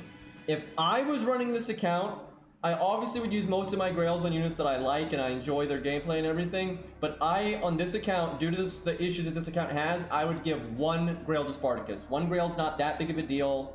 Now, if you're like, no, I don't want to do that, I don't like Spartacus, and I got so many other units I'm wanting to Grail, then don't do it. Then absolutely don't do it. But if you've got plenty of Grails, one Grail to Spartacus makes him 70. He gets 10 levels from his first Grail, and that will help this account out a lot. Like that, just that extra oomph, because you are lacking a lot of AoE classes, and between Arash and a level 70 Spartacus, I think that would really help you farm. And if you do need AoE stuff for challenge quests and stuff, I think it'll really help you out. Now, if you don't want to Grail Spartacus, you're like, I don't like that guy at all, then I totally get it. It's not like you have to Grail him. It's not like you're screwed if you Grail him. But I think it would be mighty convenient for this account if you did Grail him. Thankfully, though, overall, you've got some nice Berserkers. You've got Herc, obviously, you haven't leveled his skills up and all that, but you can always just slap in the back row and get him, you know, bond 10 passively. And Penth is only NP1, that's really unfortunate, but she can still offer decent support and get her NP off quickly, and you'll support Jerker. I would actually try to get Jerker's skills up. I don't know if you only got 2 lords, I don't know if I'd give her those, but I would definitely I would pretty high priority get Jerker's skills up, because your account definitely could use some Berserker oomph. And if you end up needing Asterios, get a second skill up, but you're already past most of that, so I wouldn't worry about that. Yeah, but Spartacus, this account could really benefit from Spartacus stuff. So right now for lore, let's go through everything. Okay, that Luvia is a big help for this account. That really helps with some of the content out there. So that's definitely something worth investing in. You have hardly any extra classes though, but that's how it goes. Maybe level Antonio just to be safe, but generally I think your other units are going to do better at killing rulers. Like your Berserkers are good enough that I don't think you need Antonio very much. I would not make that very high priority, but he can be okay for farming, to be honest, especially if you are going to try to get if you're going to get Castoria down the road, if you're saving up for that, then I would level your Angry Music Man there. If you're not that high priority. Okay, no apples or any other screenshots. So let's see, what would you put my lures towards? Honestly, maybe Martha. It's either that or Spartacus. Like really, for farming Spartacus, if you're really worrying about farming, get Spartacus up. But maybe hold on to your lures until you actually get stuck on something and just wait and focus on getting things to 999. But I would definitely get Aussie up. Let's see. I'd start working on Babbage on the side, but no rush. And then I would get Jerker up, Jerker and Spartacus up. I think those should be pretty high priority. Like they're definitely what you need. And then get that David second skill to 10, because you should always do that, but maybe not until you know what to do with your lords, right? But yeah, I'd be pretty safe with my lords right now and just get things to 999 until you know you're going to need something, or you get more lords and you feel more comfortable just throwing them out. But you made good choices. You've totally made good choices. You obviously have some gaps in your lineup, and like with your assassins, you've had bad luck. You just had bad luck, right? Like, yeah, the golds you've gotten aren't really helpful for what you need, and then Ezo's NP1, so luck just hasn't been on your side. So in the meantime, though, I think getting Curse Arm, Serenity up, one of the two, will help you quite a bit. And if you care to, you could getting the Need up would not hurt you, right? The Need's a good support, and she can synergize a lot of your other units for sure. And she can do some generic rider killing if you have to for farming. But you got Gray. Gray will help. Gray and Fuma will help you with farming. So you're looking good. I think you're looking good. But just be wary of Demeter and all that coming down the line. And I guess you do need to worry about Zeus later. But you'll have Jerker and what do you got? You've got a Grailed Coup. Grailed Coup is really good against Zeus. You've got Asclepius, you've got Mozart, you've got a lot of the fundamental stuff you'd want for that kind of fight. So I think you're looking good. Maybe level Alex at some point just for the debuff clear, or the buff clear. But you do have Medea in a pinch, so it's not that big of a deal. But buff removal's good. So I think he's looking pretty good overall. But definitely skill ranks are your issue. But you've already articulated that. I wouldn't say you really got roasted, Zal. You had your David skill at 10. You had your mash. Wait, did you have your mash at 10, 10, 10? Hold on. Let's go back. Wait a minute. I think you did. That is the wrong picture. Where's mash? Yep, she's 10, 10, 10. Okay. I will roast your taste in Mash's costume, though. I don't personally care for that one, but yeah, you got Mash 10, 10, you got David's second skill at 10, you got the fundamentals, you've got a good variety of AoE and single target, and you've got budget support and non-budget support. You got, okay, I will say this. Because you have Castor Artoria at 10-10-10, you really should get Castor Gill or Asclepius up there, right? Because like these synergize with that kind of farming setup, and like Jesus, if you're gonna use Castoria, you know, get up that Hohenheim or Castor Gill there. Level your Angre, yeah, there's always that. All right, let's get back to messing about. Let's see if we can get Stheno. Let's see if we can get Stheno on the Stheno account. Let's do that real quick, and then maybe we go fight Abigail or some such. We can kind of do whatever we want, really. All right, I think I got this set up where I can switch over pretty smoothly. We're gonna have to actually play through the tutorial of FGO.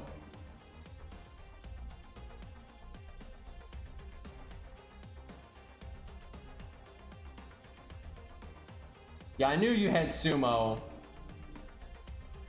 I'm assuming it's at 100, yeah. Sumo is just such a safe bet for getting to 100. Covers so many bases. Zig 3 turning everything with Castor Artoria, yeah, it's really good. Oh god, we've got the in-game music on here. We'll, authentic day one experience here.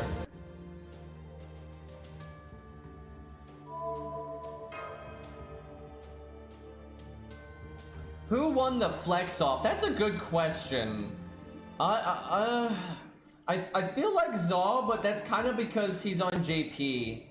I feel like Fury definitely won on skill ranks and like on that kind of thing. But like I feel like Zaw has an unfair advantage just because he's on JP. Yeah, I missed the old home screen too. But I think Fury definitely won with his skill ranks and such. Fury was pretty on top of that, I gotta say. So let's... You don't actually have guaranteed damage on this fight. You'll win no matter what, because Artoria's NP here is programmed to always do the exact amount of health that this golem has. But you can do more and less damage in this part. There's things you can do to actually min-max your damage. And so let's see if we can get the golem as low as possible. I think the lowest I've ever gotten him is 24k. By the way, this is true for a lot of the early tutorial stages, like you do with MASH and here. If a card has any crit chance, it will crit no matter what. That's just like a thing they have in all the tutorial stages. If you have a 10% crit, you will crit just no matter what. That last turn you can't make stars, but this turn you actually do make stars, and it actually is random where they go. It actually is random. But any card that gets a crit chance on this turn coming up will crit no matter what. I think your star gen is like broken here though, and I think it actually makes the same amount of stars no matter what order you put the cards in. Like the game operates very strangely. I can't get past Fuyuki's Salter. Sure, Fury. Yeah, you got a lot of 999s off, but yeah, lures, what are you gonna do?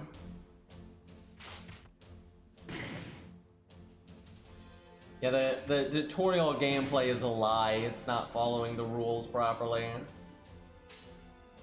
Yeah, we put Ku's cards in the back because he does more damage, although I'm not sure it even calculates that stuff properly in this case. You can actually crit on this next turn, but you can't. I've seen it. You can get bad luck, and like Artoria won't get any crit chance sometimes on one of her cards, and it won't crit then. But if she gets even 1 star each card, she will crit. Wow, this sucks. This is not going to be a record. Her quick card did not get a crit. So you still want to do her cards though because of the Brave Chain, so it's still more damage. But yeah, that sucks. If Ku had like taken 1 less star and then her quick card had gotten it, we'd triple crit here. It's better to put A last because it's more damage, and NP gain doesn't matter. So it's just better to do well. Like if it was normal gameplay, you would do AQQ, but because of the unique circumstances in this gameplay, it's better to do QQA. But yeah, I've gotten this golem down to 24k before, but that's definitely not happening on this one. Yeah, gems are just awful. Like getting gems is like the worst thing in this game. All right, let's see what they get to. Looking like 28k or something. Yeah, seen worse.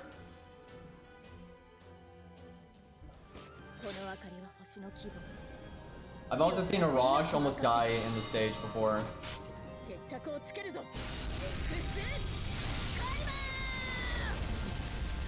But she just did the exact amount of health that Golem has. So there's like coding wonkery here.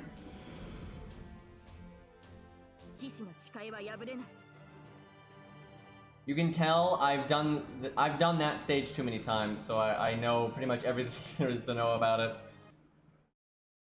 Like through all my different accounts and also just re-rolling and stuff, you learn what they do. All right, so unfortunately, Stheno account won't fit by one letter. So even if you don't put a space, so we'll do count Stheno. Ruling over the land here.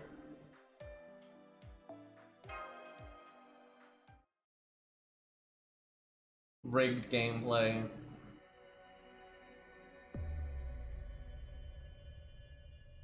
Hey man, he's just trying to help Guedia out. Guedia didn't do nothing wrong. He knows what's going on. He was just trying to stop the fucking fairies, man. Trying to keep those lost belts from coming about. Restart humanity and all that. Alright, they make you do 2 of these before you get to do your tutorial summon.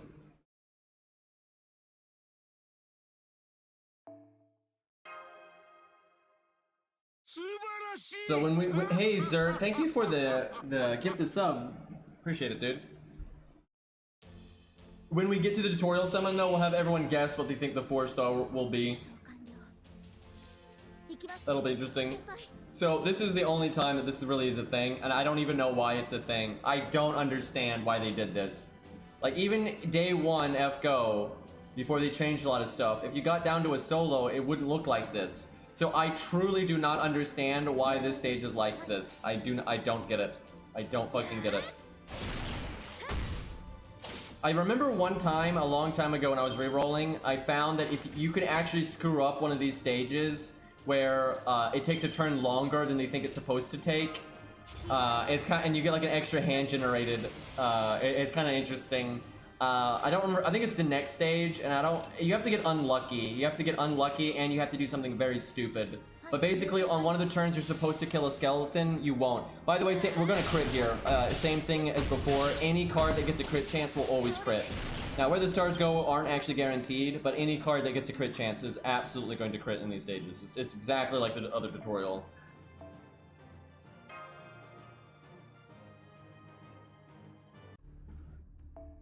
Yeah, I think it's like there's a hand later where if you don't crit with everything and you pick a really stupid card combo, you'll fail to kill one of the skeletons and an extra hand gets generated. But you can't lose, no matter what. Even if you pick the stupidest actions possible, it's impossible to lose. I don't think the enemies even have a crit chance. I think they changed them so they can't crit you. That way someone doesn't get like crit every single turn and die or something.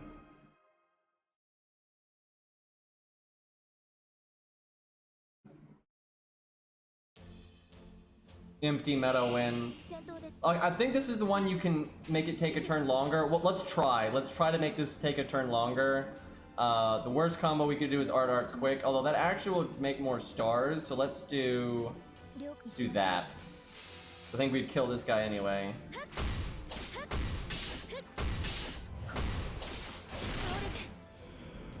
I remember it was quite rare though to be able to make this go one turn longer, but it is possible to keep one of these skeletons alive.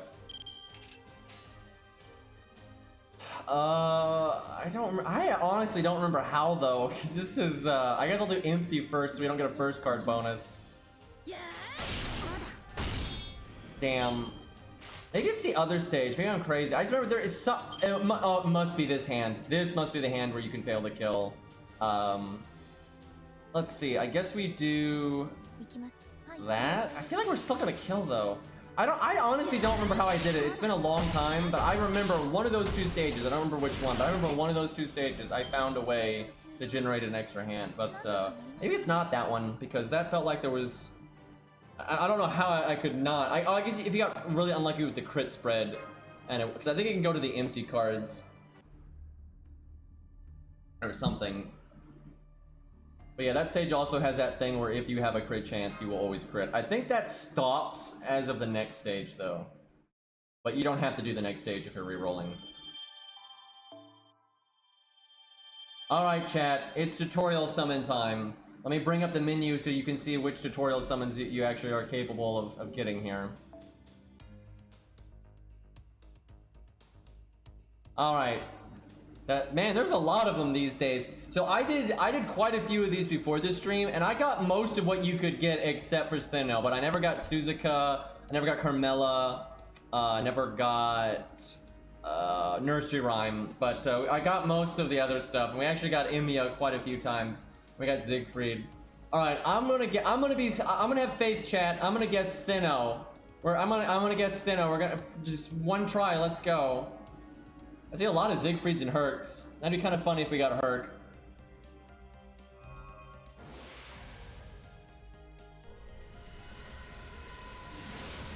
I'm pretty sure you can get a 5-star CE in the tutorial summon. It's just rare.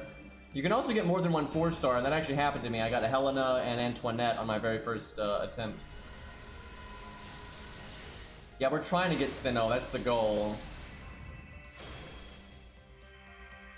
Well, honestly, if this was my account, like, and I wasn't, doing a stream gimmick, I'd be so happy with getting Siegfried. I think it'd be really fun to play through the game with Siegfried. I wouldn't mind that at all. Now, there is a chance that we get another 4-star. It's still possible, but we'll see.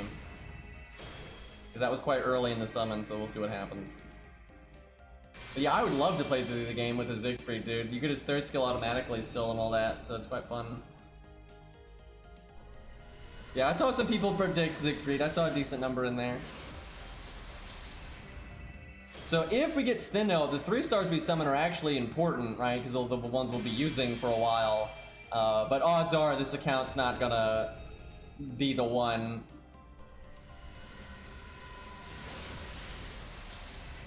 Yeah, I think it might be the final one is the guaranteed 4-star. I can't really remember though. But I'm pretty sure that is the case for the 4-star anyway. Good old Parted Sea. It's actually not bad, so.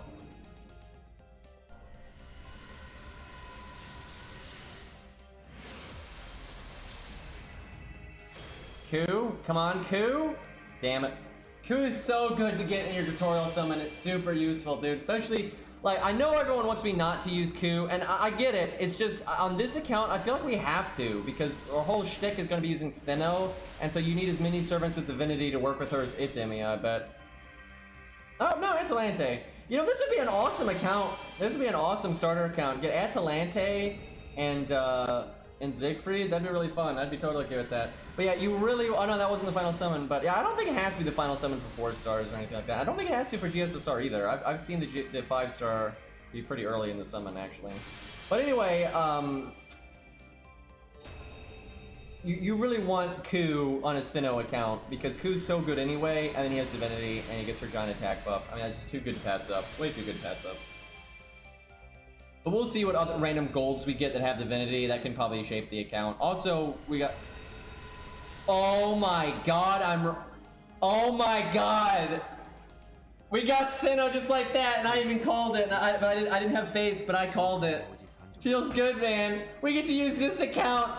Oh my god, people are gonna just call me a luck sack because we just we're starting the game with 4 4-stars or 3 4-stars. How about that? I'm so happy though. We get Siegfried. We get to have Siegfried, guys. Feels great. Easy, easy. How about that streamer luck? Well, okay, we get to just play the Stheno account if we want to. Jesus Christ, how about that? Man, if we could have just gotten Ku, we'd be sad. All right, well let's play this account a little bit, get it set up for. Let me change the title, I guess. Jesus.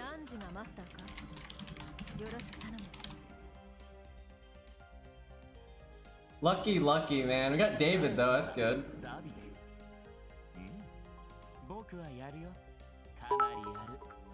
The believers won big. Oh, did they? Was there a bet going on? Oh, jeez. That's so crazy, dude. What the fuck? 3 4-stars. Lost 54k. Oof. Alright. What do we want now, for those watching, especially on YouTube, any JP account made now, today, tomorrow, a month from now, anytime, any JP made now gets a free 5-star when they beat FuryZ. You get to pick a free 5-star from like the default pool, pretty much. So we'll see what we want. We gotta actually beat FuryZ though, unfortunately. Look, we get coins. We get coins right off the bat. Like, we already got 15 coins for Hector and everything. So you can tell which one is the guaranteed because it's the one that they make you put in the team here. And it's Stheno. So, yeah, that's pretty accurate there for what we were saying earlier. Fury can't beat FuryZ, so you're gonna be stuck here? Yeah, sure.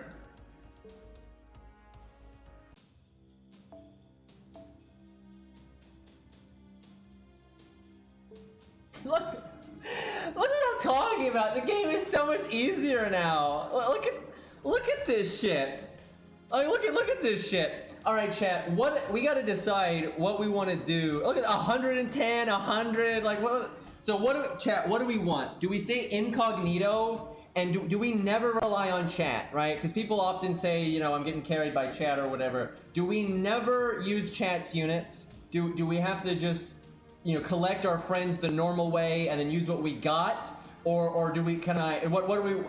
I feel like that's less fun though. Like I get where it's fun going incognito, but it is kind of less fun there because we don't. As we play through and do boring stuff, you know, we can't be like soloing with chat's units. So it's kind of a hard call, I feel, because for real, a lot of the earlier stories aren't hard, and so it's more fun to, you know, mess about. And if we don't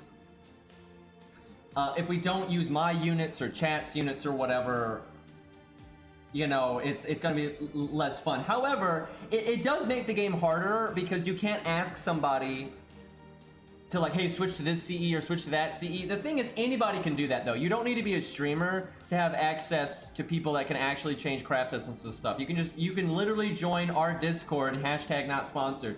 But you could do, I don't know, !Discord right now. And at any point, you could add people from our Discord, and then you can, you know, message them and ask them, hey, I'm on this boss, can you change this CE? Anybody can do that, right? Anybody can get access to pretty much whatever they want. You know, you don't have to be a streamer or any of that. You could also have friends, and then you could ask your friends to change their stuff, right? So, I don't know how I want to do it. For now, we'll stay incognito. But I feel like it's going to be more fun to add people just because then we can mess about and then like I can show off my own units and we can test stuff while we're at it, right? But I do see the appeal to incognito because I guess it's more natural. So that means I should summon something though that I want to add. Now we're a newbie, so you want to add somebody that like wants FP, right? So probably not a whale. You want someone that's like an established account but isn't a whale, right? Because whales are normally going to have plenty of FP anyway. So like this is clearly a whale because there's so many NP5s. You could absolutely be a free-to-play and have a bunch of golds like this, of course, but like, there's so many high NP ranks here. This is probably a whale. We also have 3 MLBK scopes, right? I've been playing for 6 years and I have 1 MLBK scope, right? So this is definitely a whale. Not a Leviathan though. If this was a Leviathan, his Merlin would be NP5 and his God Juno would be NP5. And his Vince should be in P5.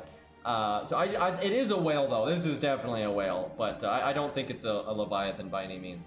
All right, so we're looking for somebody though that's going to be thirsty for FP here. This whale could easily be a not whale. Well, nope, too many MLBK scopes. Never mind.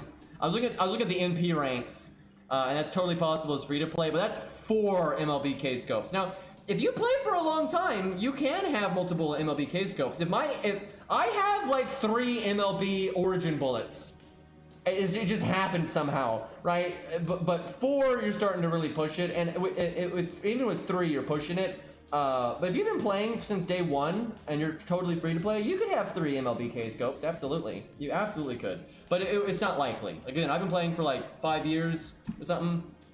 Yeah, I think I've been playing for about 5 years. And I have 1. I have 1 MLBK scope, so, but it's possible. It's possible. But that's 4, so I don't fucking think so. Here we go. This is already looking better. Although these skill ranks are so scuffed.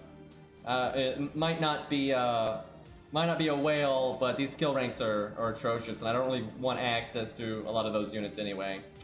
Let's look at our all slot, because that might give you an idea of their taste, right? Ooh, Moriarty. Fucking terrible CE on that, though. I don't know what he's doing there. This is definitely not a whale. No MLB K-scope, just regular K-scope. This is definitely not a whale. Not great skill ranks, though. I hate the new passive system, though, dude. Why? You should have to click a button to see the path. Look at how it cycles. I hate this. It makes it so much harder to see their NP ranks and their skill ranks and stuff. Like, fucking awful. Okay, well, this guy has got, I guess, reasonable enough taste. We got Drake, we got Gilgamesh, we got Enkidu, and I don't think this is a whale at all. So we'll go with this. Hate that Joan of Arc costume, though. It looks terrible. But we'll go with this one and see if we get lucky and they add us. We'll, who's some animations we want to look at here? Here, we'll go with Masashi, because she's on NA. There we go. That's something.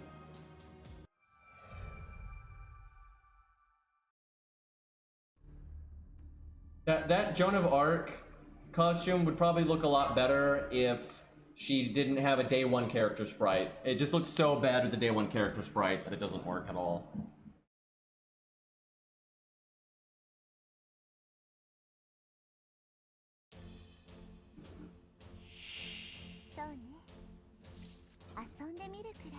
Okay, well, this is like the easiest stage of all time, so it's not gonna really matter what we do here. Oh, Masashi.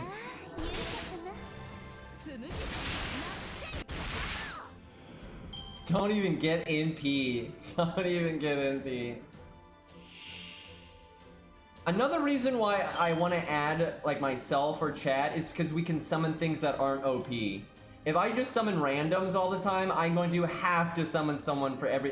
You know, I like being able to keep things, like, more like they were back in the day. I want to be able to fight a boss and use, like, a level 60 support or whatever. You know, it just makes the game more fun to me. And again, you don't need to be a streamer to do that. You don't, right? You could ask a friend, hey, can you slot a 3-star instead of a 5-star, right? Use a level 70 instead of a level 90. You know, anybody can do that. You can join a Discord and you can, you know, you can go in our general chat right now and you could do that and you could get somebody to slot, you know, literally any 3-star you wanted.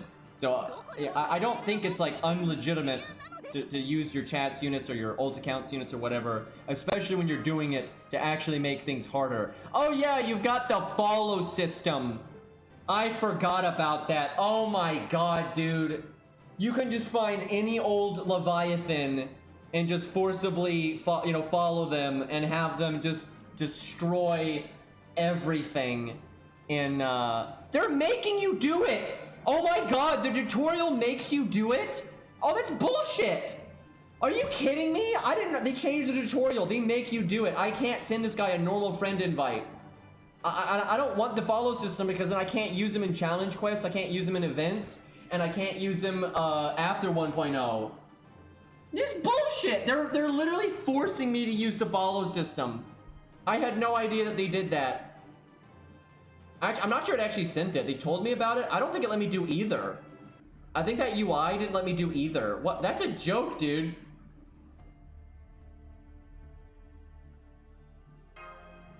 What a fucked up tutorial, dude. What are you gonna do, though? Part 1, indeed. Why am I going through this story? This isn't Lost Belt 6.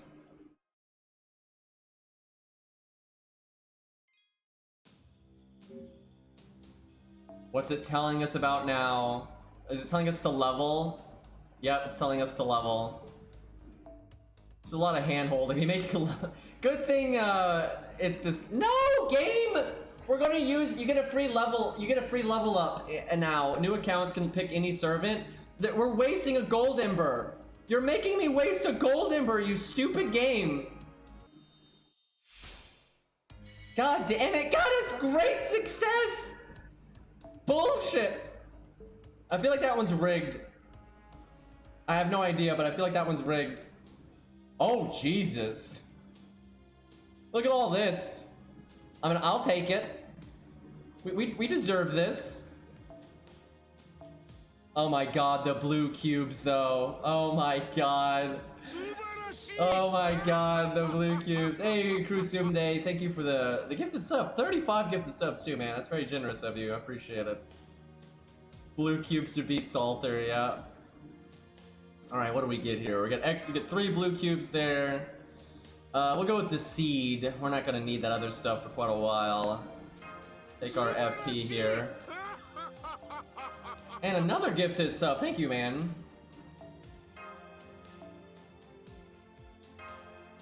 $100,000 QP, 20 embers. Alright. Well, we got rags right now. But that is the way of it. I'm absolutely not rolling on Vinch. I don't care about that. Although, oh, it would be useful. Thanks. Another gifted sub. Spamming it now. So I appreciate it. Well, first FP summon Jason. That's what I get for bad mouthing him a second ago. And then TG with the extended sub, which is essentially a resub. I appreciate it. Thank you guys. Oh, Hans! There we go. Other account had a really hard time getting him. Oh, that's all we got though. All we got is Hans and Jason. In case I actually will level Jason a little bit, just in case we don't get FuryZ or Caesar. In the long run though, Caesar is going to be a pretty prominent unit on this account because you need a Saber and he's a really good free-to-play one. And he has Divinity, and because this account's focus is going to be doing Stheno stupid shit, anything with Divinity is going to be good, so Caesar is going to be a big thing. Yeah, that's true, we do have Siegfried, that's right. I guess we don't need Jason then. I kind of forgot we're allowed to use golds. I'm so used to just being free to play, like, through and through. I'm gonna go ahead and use my other FP, though. So let's see what else we can grab. Yeah, +2 is sad, indeed. That's not getting leveled. That's getting leveled. Nice to grab some of the fundamental. Okay, there we go. I was saying getting some of the fundamental stuff right off the bat here. Oh, well, how about that? Trying to give us a little help with the farming, eh? And we just need Spartacus, and that's pretty much all you need for farming for a new account.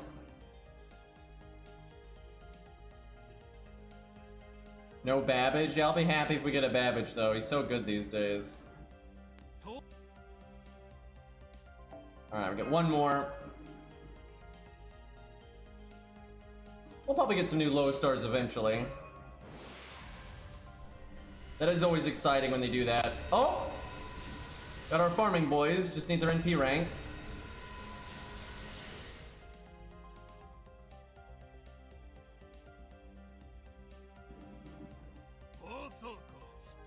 Good old Spartacus, man. Alright, we'll use our summon tickets on story.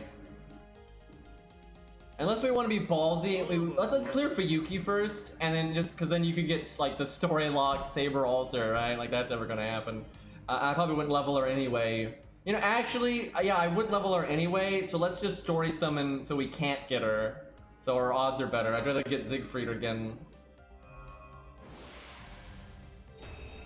Oh right, these exist now. These are like the newbie CEs now. That's what they're here for. Well, that's good. I forgot about that. That kind of is what makes up for not having such easy access to the normal Sakura CEs. You got all of those now. I'm not sure we actually have a quick DPS yet, though. Oh, there we go. There's our boy. There's our quick unit. Feels good, man. Never have an account that doesn't get coup quickly. I'm not kidding. I never have a hard time getting coup, and it's good, man. That's what I'm talking. Got Divinity. Got our quick for that CE we just got, right? Getting coins already. My main account's jealous. That's an okay CE, but I mean, overall, in the long run, you don't ever use it, so kind of just fodder, really. That one's actually kind of good. Niche, but it has uses.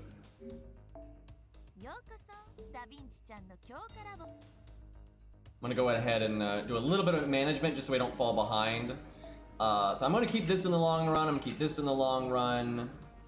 Probably keep this in the long run. Probably not keep that. It's really just not good enough, to be honest. Keep one of those. Keep that. We might keep that for a while. Probably not forever, though. Alright. I'm gonna go ahead and level this. I think it makes so much sense to get this, this CE rolling. Not gonna worry about CE bombs right now. Very nice. If I can ever get that limit broken, that's gonna be phenomenal. Alright, let's not level just because, you know, FuryZ's so easy. We'll just kind of keep it as is for now. Do they give you access to your free super boost right away, though? They do. I think this, yeah, this is limited, though. It only lasts 90 days. We'll beat FuryZ and stuff, but we'll use it pretty early because Stheno needs to be max Ascension to unlock her third skill because the game hates her. And because it's the Stheno account, we're going to want to take advantage of her third skill because it's the divinity thing.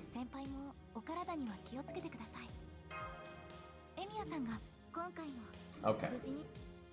Let's get FuryZ over with here. Yeah, it did make me follow that guy, but I guess you'd have to use him again if you wanted to send him a friend invite. That really sucks, I gotta say. I'm not really a fan of that. Let's see what else we can find here. This is I don't think this might be a dolphin, but I don't think this is a whale. These NP ranks are way too low. If this was a whale, like there's no way. Like a lot of low NP ranks here. And if you get lucky, you can get double MLB K-Scope pretty early on, even as a free-to-play. This guy could be free-to-play, absolutely. It is totally possible. This guy's just saved up for the stuff he really cares about and has gotten lucky with the K-Scopes. If this guy's been playing since day one, actually, I would say he's not even really that lucky. This is totally possible. Like, yeah, I don't have 2 MLB K-Scopes, but, like, I could if I'd gotten different luck, so... the thing is, it's not that I didn't want to follow him, it's that I wanted to send him a regular invite. That's why I picked that one in the first place. We'll go with this one just because why not? Be useful for farming. This guy added us. Alright, anything we're going to care about? I guess we'll, just to make Guadia less of a bitch, we'll try to get Bond on Ushi. But Bond's not going to matter too much on this account. For these units. Oh, George. Yeah, fuck it. Always bring George. Get Bonton George is super nice. No reason to use Stheno, even though it's the Stheno account. You know what? We'll do that. There we go. Keep it legit here. Team cost, nastiness, double 4-star. Have a bit of an issue there. Okay, I guess we can't Siegfried, so we'll Jason. There we go. There's our fucking team cost. Yikes.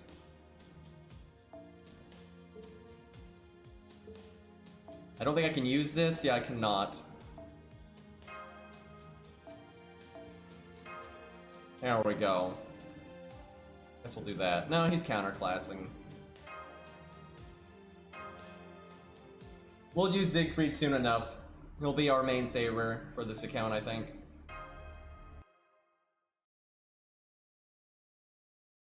Shame he doesn't have divinity, because that'd be great. Eventually we're gonna need an AoE saber that's got divinity. Yeah, we'll kill Fenrir with him and stuff. Okay, which one is that? I think it's that one. Much better. Are we in slow-mo right now? I think we're in slow-mo right now.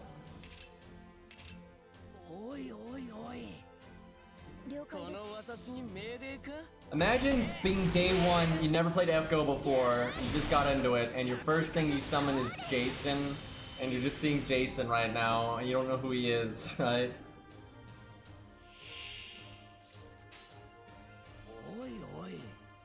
Like, what an experience. Should've used Stheno's card there, because she's level 15.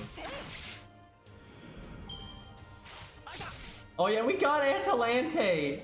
We got fucking Atalante, dude, so we can have her out with Jason when he does those attacks and such.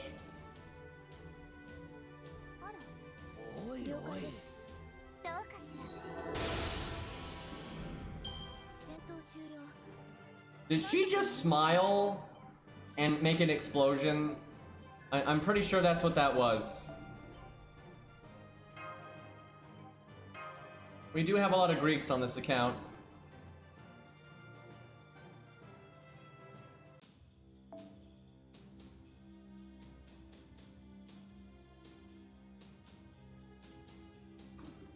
What do we got? Look at that 104 Gilgamesh, jeez. Let's see what, that's probably a Leviathan. I'm seeing a lot of NP5 there. It could just be a normal whale. It's got taste. Okay, this one probably won't add me just because he's got too much. He's probably a whale, so he's not gonna need the FP. But we'll try. I like that Kojiro. I really like that Kojiro, so we'll try to grab that if we can. Oh man, we got one more team cost. You think Gil is popular? Yeah, a little bit. Pretty much any time they do polls and stuff, Gil's always really high on there.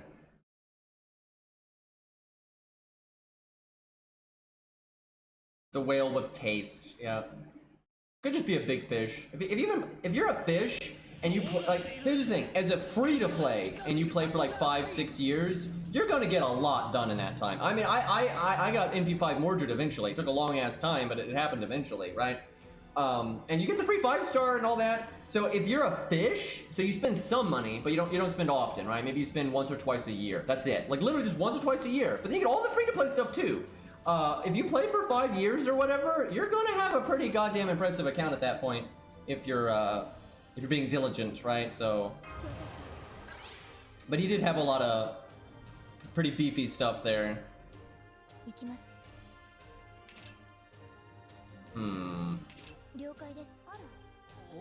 See if I can kill both in one turn here. I think we got it. Yeah, we get the counter class here.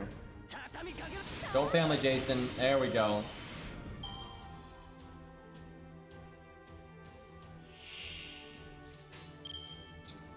Bonk, bonk, bonk. That should do it. Cutting it. Actually, no, that's probably not gonna do it. He's got a whopping 1,800 health, and oh no, never mind. Just barely. But embarrass myself there. Can't do 1,000 damage. Look at these mana prisms though. Oh right, we're gonna have to worry. We gotta get Anniversary Blonde. We're gonna have to get Outrage and all those fundamental things again.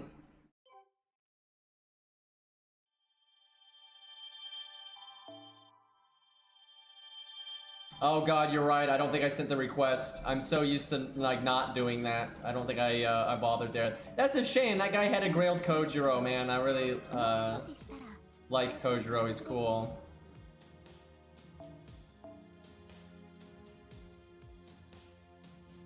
That's a nice Karna. Looks like it's not a whale. That is definitely not a whale. Hate that assassin slot, but you know, Karna's cool. Gil, Lancelot. That's some nice stuff. Yeah, these are fun units. We'll see if this guy adds us. And again, he's not a whale, so he's more likely to want the FP. Oh, let me. This is actually tactical, so this guy shouldn't go away if I back out. Putting effort into your support list, even when you're a noob and no one cares about what you have slotted, is worth doing because it makes people think you're not going to quit the game in 5 seconds. Like, if you just see MASH and nothing else, they're like, oh, this guy probably doesn't care about the game very much. But if you actually, like, put effort into what you got around, people might be like, okay, he's probably going to stick around and actually give me some FP here.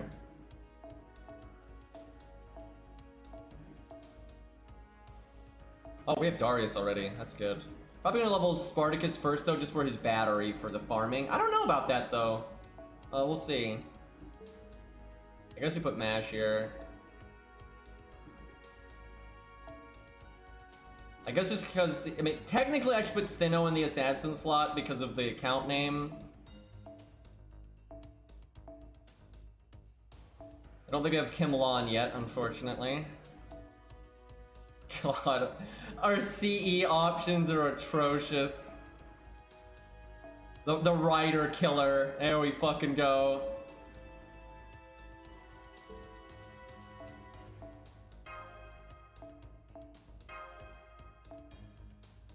Oh, this is a catastrophe right now. This is not great. Does this one give defense and attack, or is it just attack? I can't remember. I think it's defense and attack.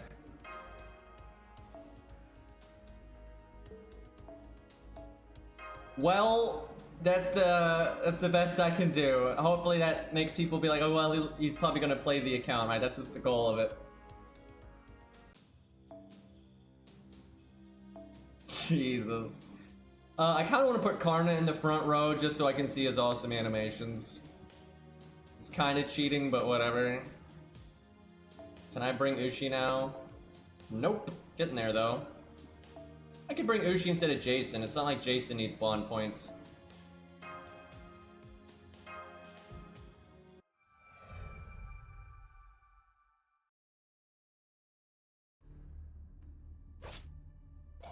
I mean, not doing events on them is what makes it, like, really challenging, right? And that's why it's impressive to get as far as they do. And I do play them in events a little bit occasionally. Like, I'll play one of them for, like, one event, right? Like, if my regular ult account doesn't need to do an event, I'll normally do it to some extent on one of my ults. Not all of them, but on one of them. So they get a little bit done, but not much. But that makes things interesting, so...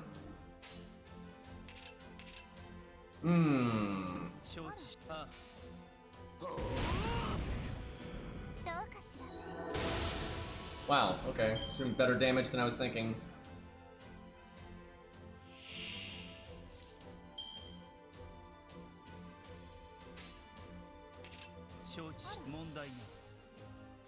Yeah, Stheno's animations are fine. They are just as one would expect, right? She's not shooting caster balls anymore.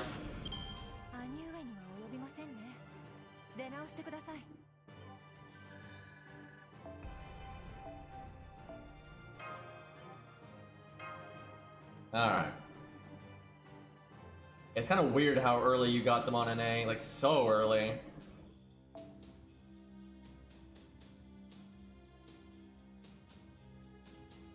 Most of these are probably going to reject us, so it's fine to send out a decent number, I feel. I wonder if you summon this guy. Let's find out. Let's see if I summon this guy again, if it'll give me the option to send him a regular friend invite.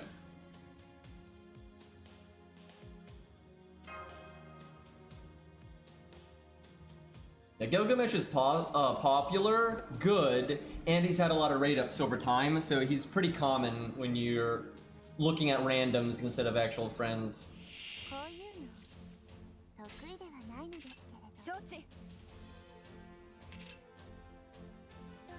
Let's see if she can one-shot that one. We have faith. We are not rewarded. She didn't smile enough. She did not smile enough. She gotta go practice. Give her a mirror. Go practice. She's losing her touch. Fucking couldn't even kill a skeleton with a smile, man. What's wrong with these people? I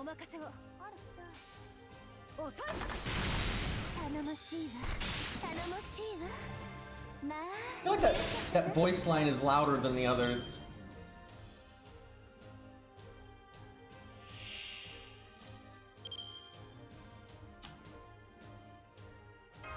Imagine having skills, by the way.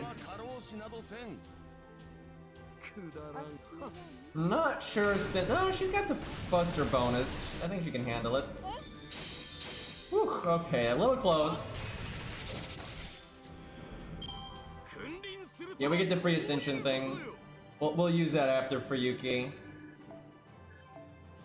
Because then we get Stheno's divinity boost stuff. Does Gilgamesh have a BM combo? I'm trying to remember. I don't think so. I think he just, he's got like the ground buster spam and the air buster spam, and he'd rotate between the two no matter what. So I don't think so.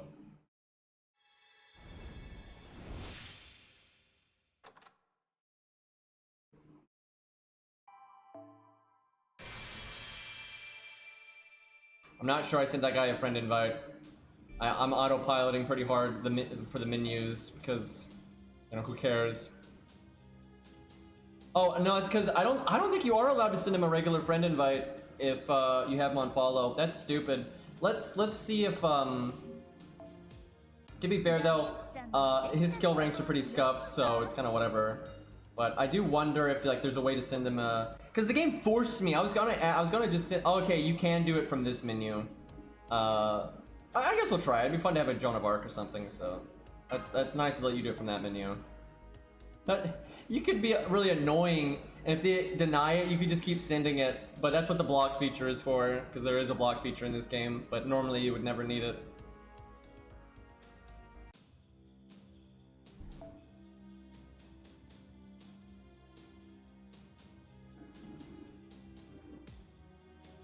What are the? Look at this. Look at this. Same name, but neither are my friends list, right? These are just randoms. You know what? I bet you this is the same person, and he's dual wielding because they've logged in at the same time, and that's why they showed up. I bet you this guy is dual wielding right now, like on an emulator in his phone, or two phones, or two emulators, or whatever. I bet you that's what it is. It's just too unlikely otherwise. He's like farming on both accounts at the same time right now, I bet. One is blue though, but that's probably just so he doesn't get confused between his ult account and his non-ult account, and like his friends and stuff. Like, I really think this is the same person. They logged on at the same time in the exact same name. It's just the odds are so low otherwise. You know, like that's what Arjuna does, right? So...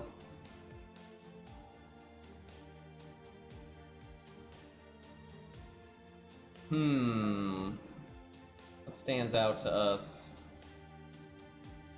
Technically, you should be adding things that are like giving you a good roster of like different options for like waiver and different DPSs and stuff. I actually do want to add something that has waiver because if you already have one Castoria, you don't need, look at all these Castorias. You don't need that, right? So adding some, having the ability to for like farming if you want to summon Scatty or waiver or whatever is good, but there's no waivers here. Which is unfortunate, because waiver for like shitty accounts is still one of the best options you can get. Alright, so we gotta bring George pretty much every stage because we need the bond, and we still don't have the team points to bring much else. Not even close to being able to get that. What if I take these off? Nope, that sucks. Because that's enough of a stat boost if you're trying to win really quickly that it's actually good.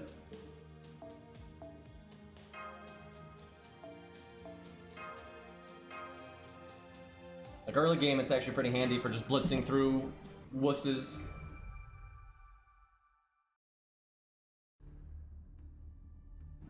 Yeah, I'm not sure what I want to do about friends yet. Chat wants me to be incognito. The reason why I feel like I said earlier though, being incognito is pointless is because any normal person could go to a Discord and be like, hey, can you slot this CE on this one thing? You don't have to be a streamer to have access to like specific things on your friends list. You just don't.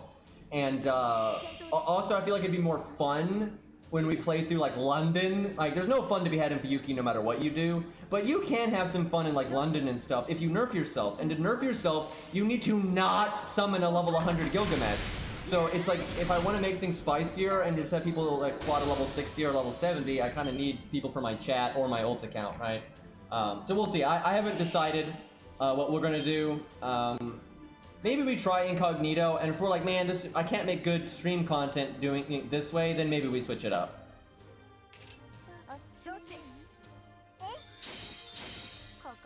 Oh yeah, I remember we did all that hurt nonsense. We'll do that again. We'll fight Shadow Hurt, where we summon something level appropriate, and so this account has to stand on its own. I think Shadow Hurt early game is actually kind of fun. If you do that, you do need to min-max a little bit, and like maybe use David or Hurt or Bond CE. Not Bond CE.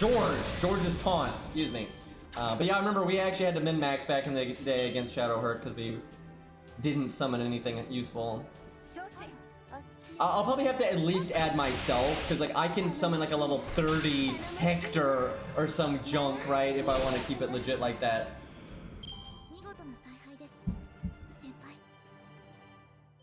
Yeah, get a Bond CE by Fuyuki, totally.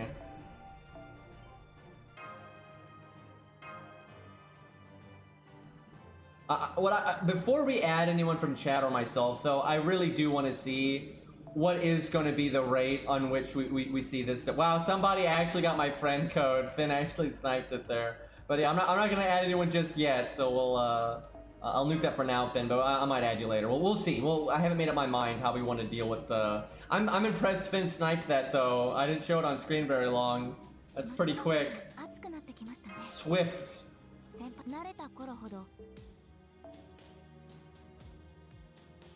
Yeah, so far, no one that I've sent an invite to has actually added me, but they probably haven't even noticed that I've sent them the invite yet.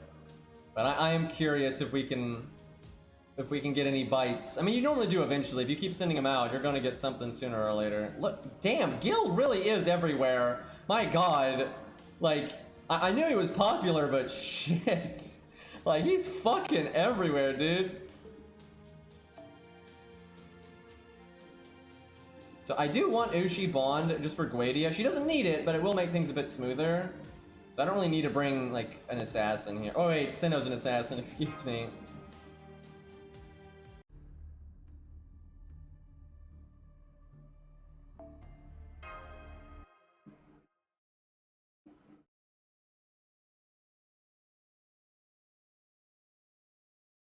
That's sneaky, Finn. Finn, that's actually next level on all of my accounts. Like, when we do those things where we have people from chat send in invites all at once, you can do it so much faster if you're following me, because you can click the thing, like, every time. Even if I remove you, you can just send it again. I never even thought of that, but that's like big brain plays, like when we do the dragon and we use chats units against the dragon and stuff. This is the first boss fight in the game. Medusa is the first boss fight in the entire game, and she has 6,000 health. And we're using Stheno. First boss fight in the game is fucking Medusa, and we're using Stheno, and we're counterclassing her. We are bully. If they ever redo Fuyuki, they'll probably make this Lancer Medusa, if they ever redo it. Although, I don't know, if they redo it, they might not care enough, though, to actually put in new servants. So they might just use Rider Medusa again. She's level 13. It's not good enough. Let's do a quick chain. Make those stars. See if we can crit with Stheno next turn and just end her. So I legitimately think she should have like 20k health. Obviously, you know, some people are gonna be so bad at the game at this point, but wow, though. Wow, she just decked Mash. Dude, if she had only attacked Mash, she would have killed her. Shit. Let me just get my MP and have it do nothing.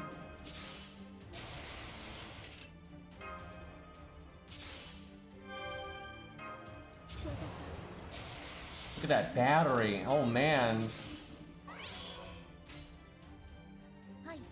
I think we got her.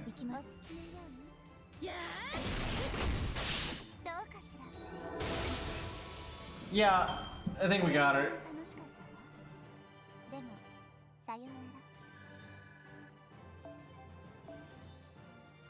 Oh, 5 silver statues there.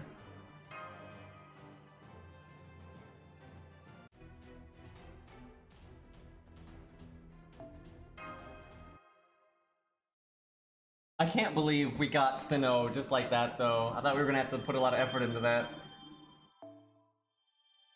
I had to use my blue cubes on this. How can I get past Salter? Send help. You know, some people, though, actually are in, like, that scenario with, like, Lost Belt 3 or something, right? Where they use their command spells and they get stuck on, you know, Lee or Mothman or you, right?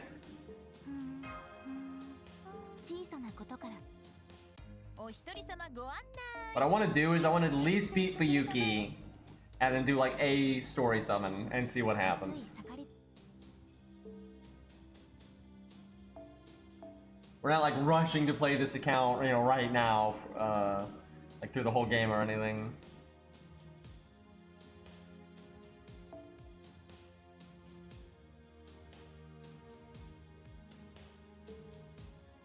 Somebody had Scath in stage 1, that would be, something I would want, but, not so much stage 3. Look at some of these are so scuffed, man, like, no CEs, and some of the skill ranks are just super yikes.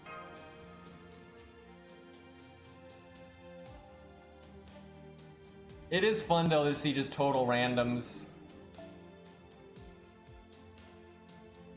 Hey, look. Look at that, though. He's got Golden Sumo level 100, 10, 10, 10. He's got Bunny Artoria command code. Feels bad. That's pretty rare, though. That guy must be an Emiya fan because he's got Muramasa as well. Don't think it's a whale. I do not think this is a whale. Because he's only got one MLBK scope. That's not... I mean, you can absolutely do that as a free-to-play. and his NP ranks just aren't that high overall. Like, Ereshkigal is just NP1. I think he's just really focused on, like, Muramasa and Emiya Ulter. But he's only NP2 on Muramasa. Yeah, I don't think this is a whale at all. I just think he has been tactical with where he's thrown his stuff.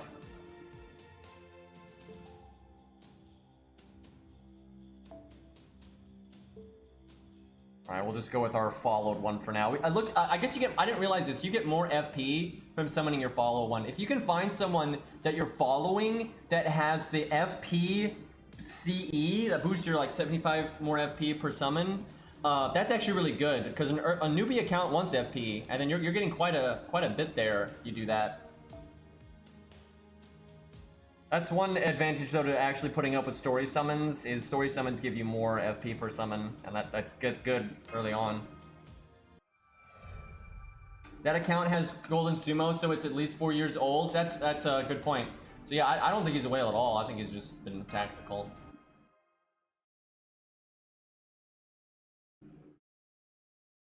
We kind of already, we story summon so much though. I mean, the thing is, on an ult account, I think it's pretty legit to story summon anyway.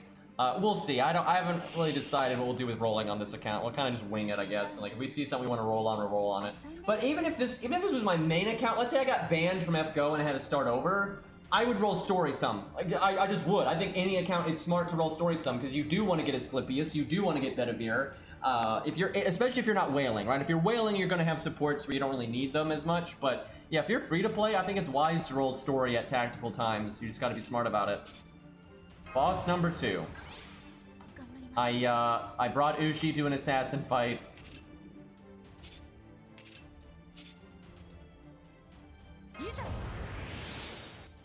Well, Ushi's gonna fucking die. I think we can say that with some certainty here. Well, actually, she could live if I gave her my Mystico Evade and match his shield and stuff, but there's no reason to do that. Oh wow, we can just win next turn. That's kind of a joke. He did more damage to Stheno than Ushi somehow.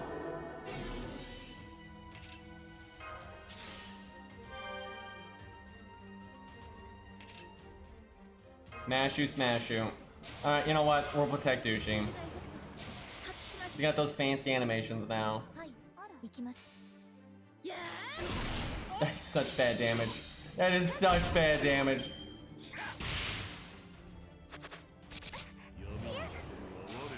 Imagine if he had done protection from the wind. That we would actually be having a boss fight, right? Because then someone might die. Can Ushi do it? I don't think so. Never mind. I'm full of shit.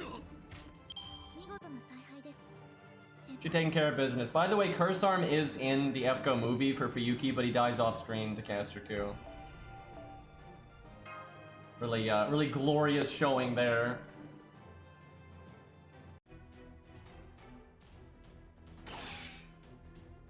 Foolishness, yep.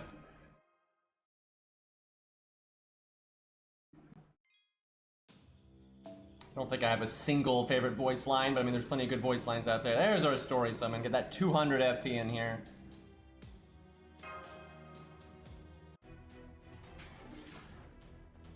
Oh yeah, I forgot Benkei's in here. I'll probably get cut if they ever remaster this place.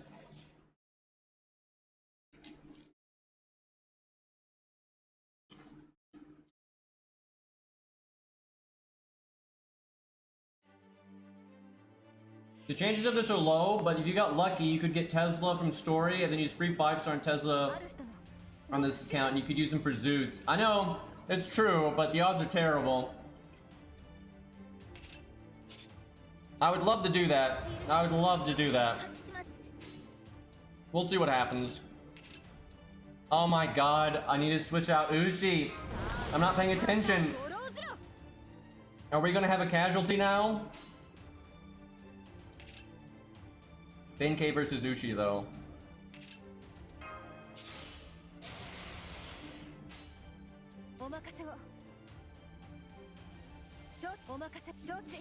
Can she do it? Nope. Not even close.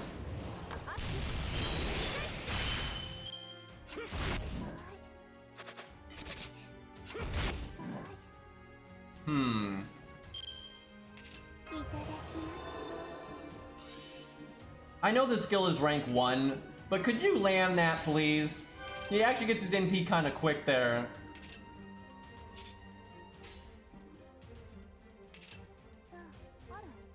Watch this NP gain, boys.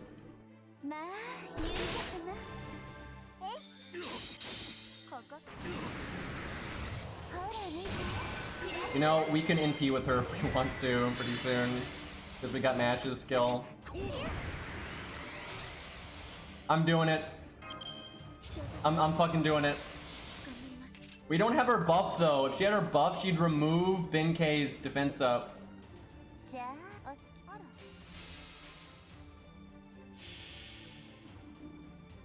But we're level, 15, so we don't have that. Yeah, this is our first NP. What the hell?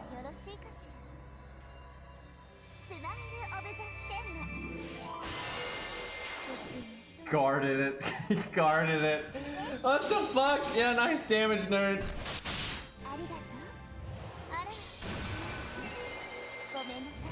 Defense down health, though. Benkei with those animations.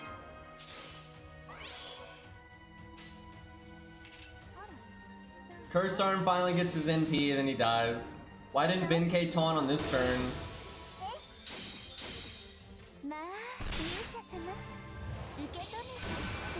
No DPS though.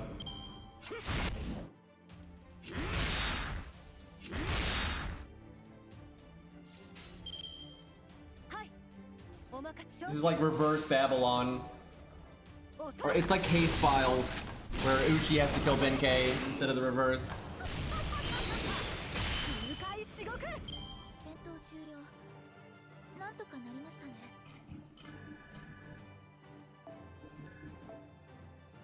That was almost content.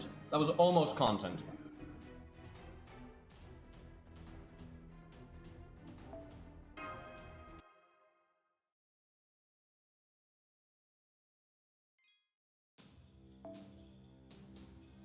Ryuki is longer than I remembered. I think pretty soon you get to the cave, then you have to slog your way to Saber Altar.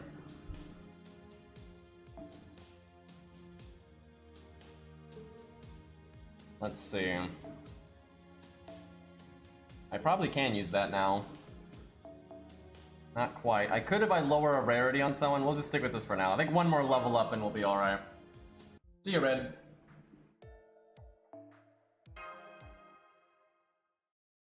By the way, because we're at the beginning of the story, that means Romani not that long ago beat the shit out of Beryl. Feels good.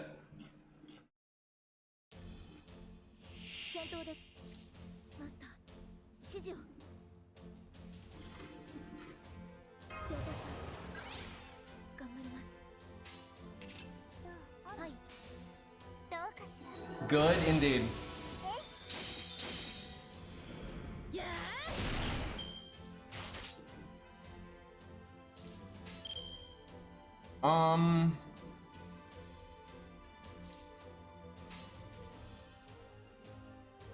Like it matters if I go for an NP, so.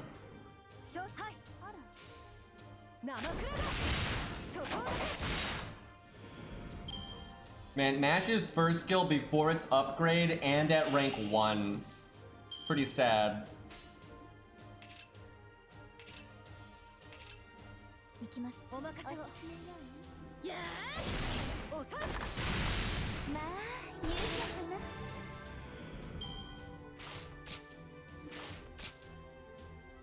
It's not just that scene. Has everyone forgotten? Like that scene in Lost Belt 6 is not the first time Beryl and the Doctor have interacted.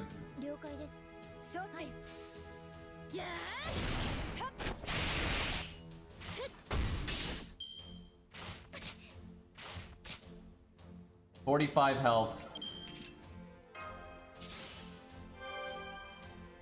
I wish casting skills of your Mystic Code would give you bonus XP for the Mystic Code so you could level it faster.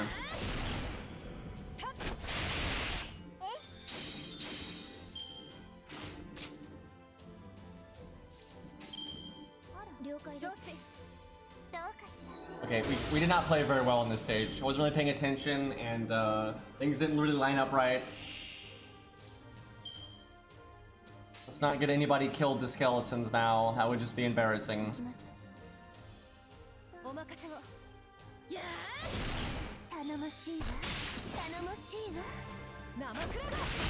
They're starting to get a little tanky if you don't level up. I want to see if we can beat Saber Alter and not level. Like, no leveling until Saber Alter is dead. Obviously we leveled Stheno, but that's because the game forces you to do that.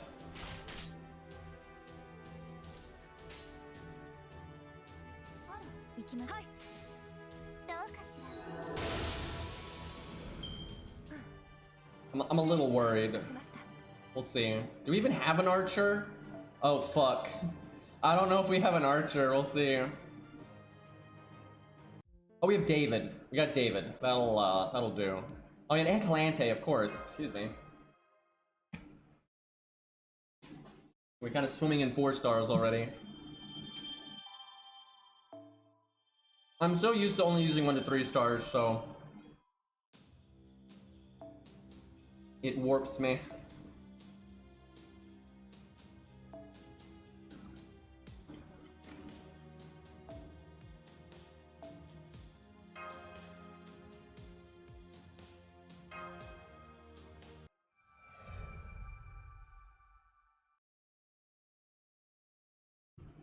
That really is a good emote, Rabbit. Would be real fitting right now, indeed. Coup account now. Every account's a coup account, you just don't realize it.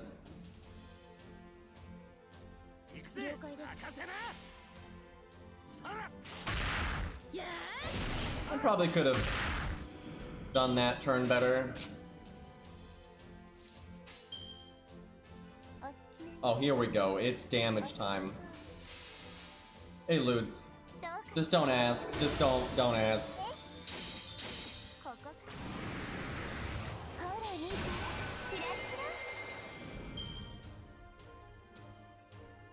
We need Caesar. Caesar and Siegfried will cover our bases pretty good there.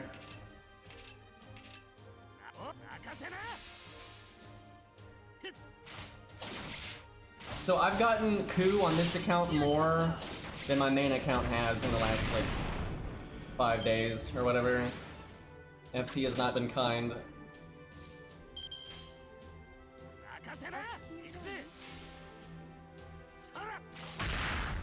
Fucking 100 health. It's all wrong.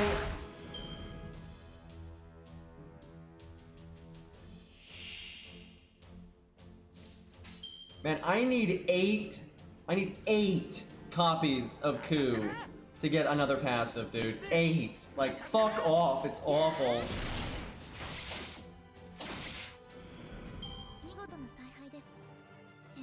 Well, you know, I play through the game, you know, on mini accounts all the time. And people are always saying, you know, this game's not free to play friendly, you can't be bosses, and if you don't like farm a lot, or you haven't been playing for a long time, or you don't whale, or you don't get lucky.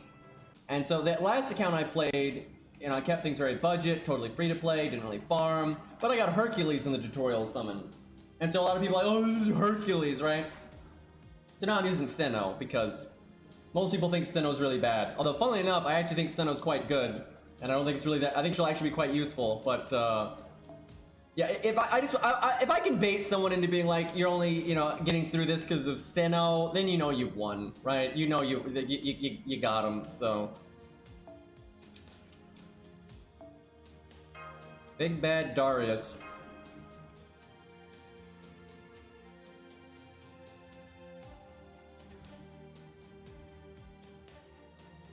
Yeah, she's a support. That's the thing about Stheno, she's a support.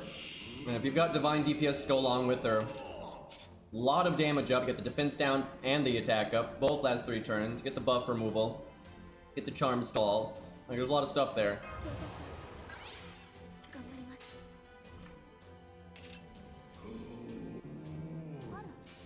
And for some reason, she's the only fucking, like, vanilla class that got a passive skill that gives her bonus damage to her counter class, so, or what she counter classes, I should say. She gets 30% attack up against riders. Nobody else gets that. The closest thing to that is Jekyll and Hyde, because Hyde gets bonus damage to riders when his default class is assassin. So, and it's still, it's like that when he transforms into his Hyde form. So, I think when he's in his assassin form, it's actually something else, and it changes to bonus damage to riders, which is kind of weird, but it is what it is.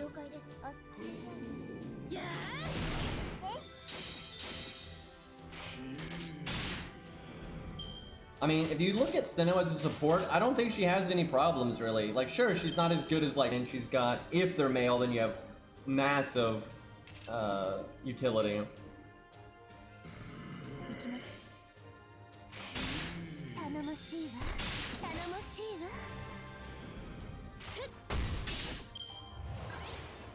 And she also drains the enemy's NP, she also gets her NP very easily because of that, and all that. It's good. It's good stuff. I don't really see any giant cons for Stheno. The only cons I would see is if you're trying to use her as a DPS. But she's not supposed to be a DPS, so...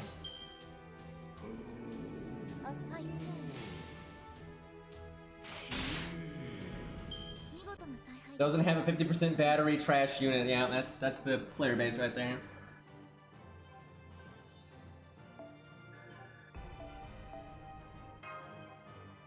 Alright, let's kill the generic music.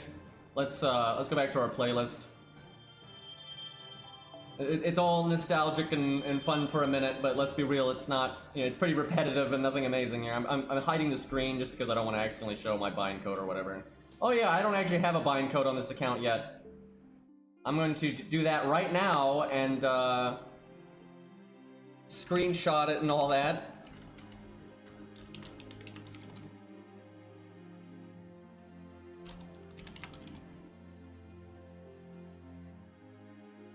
Just make sure I'm not showing my password on stream right now. Okay, I'm not. We're good. Okay. We have bind code.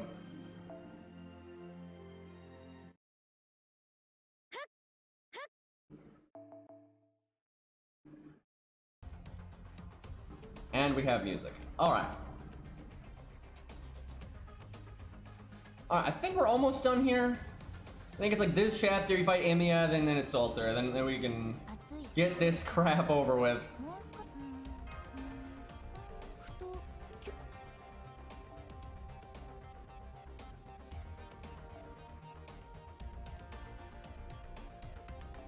Pizza is good, man. I never complain about pizza.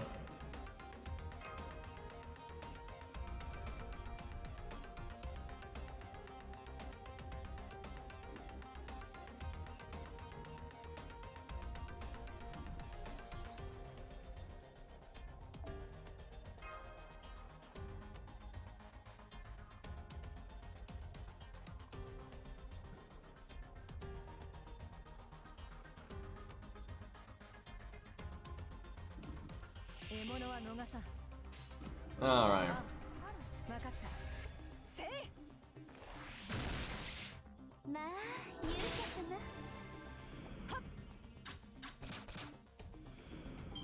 Hey, boy.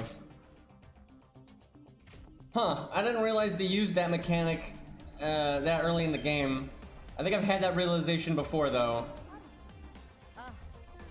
They certainly don't use it much early game. I think they like did it and then forgot and didn't use it again for ages.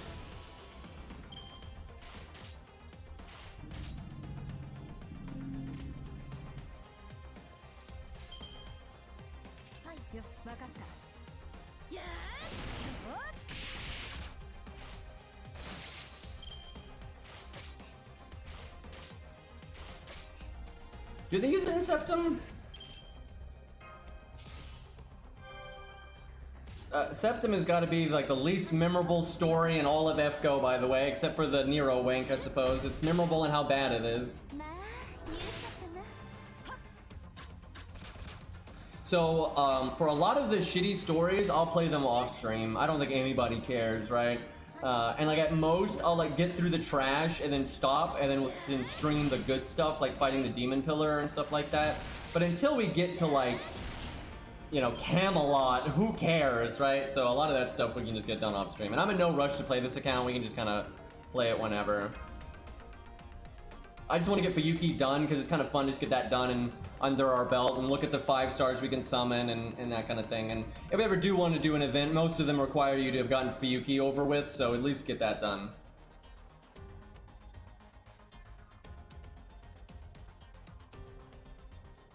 Pretty much all the early stories could basically be condensed into an interlude instead of a main story. But yeah, I guess Septim especially because it's just so much Nero wank.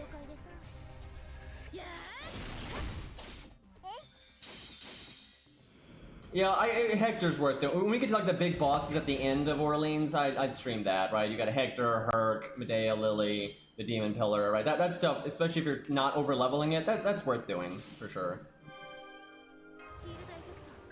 I keep bringing the wrong classes to everything right now.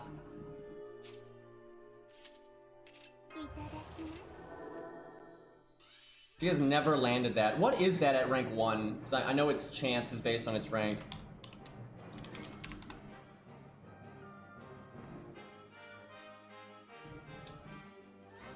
It's 60%. We're just so unlucky.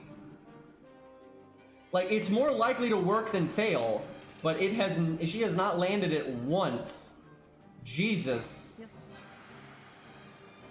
Watch this incredible half damage Brave Chain.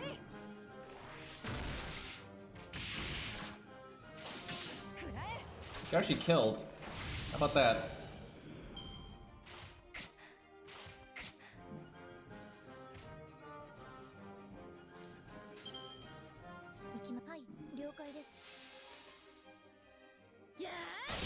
Smash you. Might not have killed if we didn't crit there. It'd have been really close.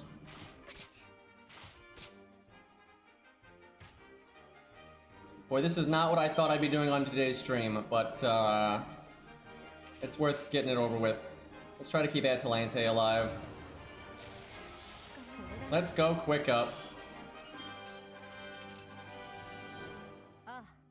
Watch this mad Stargin from Stheno.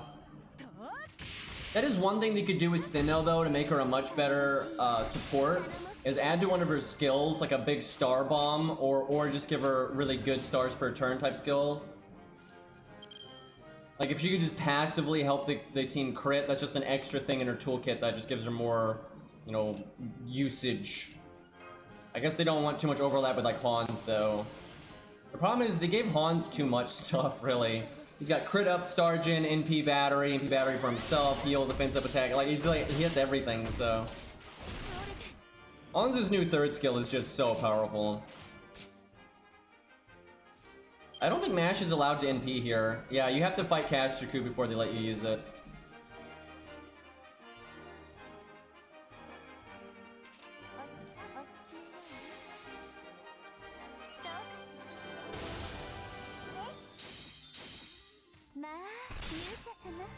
Man, I wanted to do more like fun stuff today, but this is taking forever. I'll have to do that tomorrow.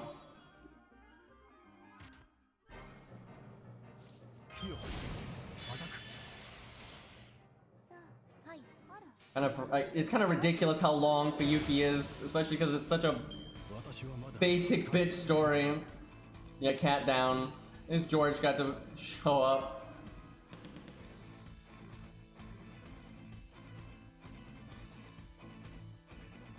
First death. Ruined, gotta reset. And they're like throwing every class ever at you right now. What the fuck?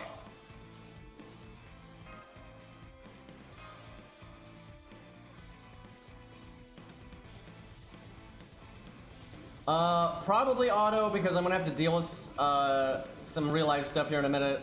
But I might do a bonus stream after that, so we'll see what happens. But yeah, I wanted to do more account reviews today, but this has kind of hijacked the stream, and it's taking longer than I thought it would.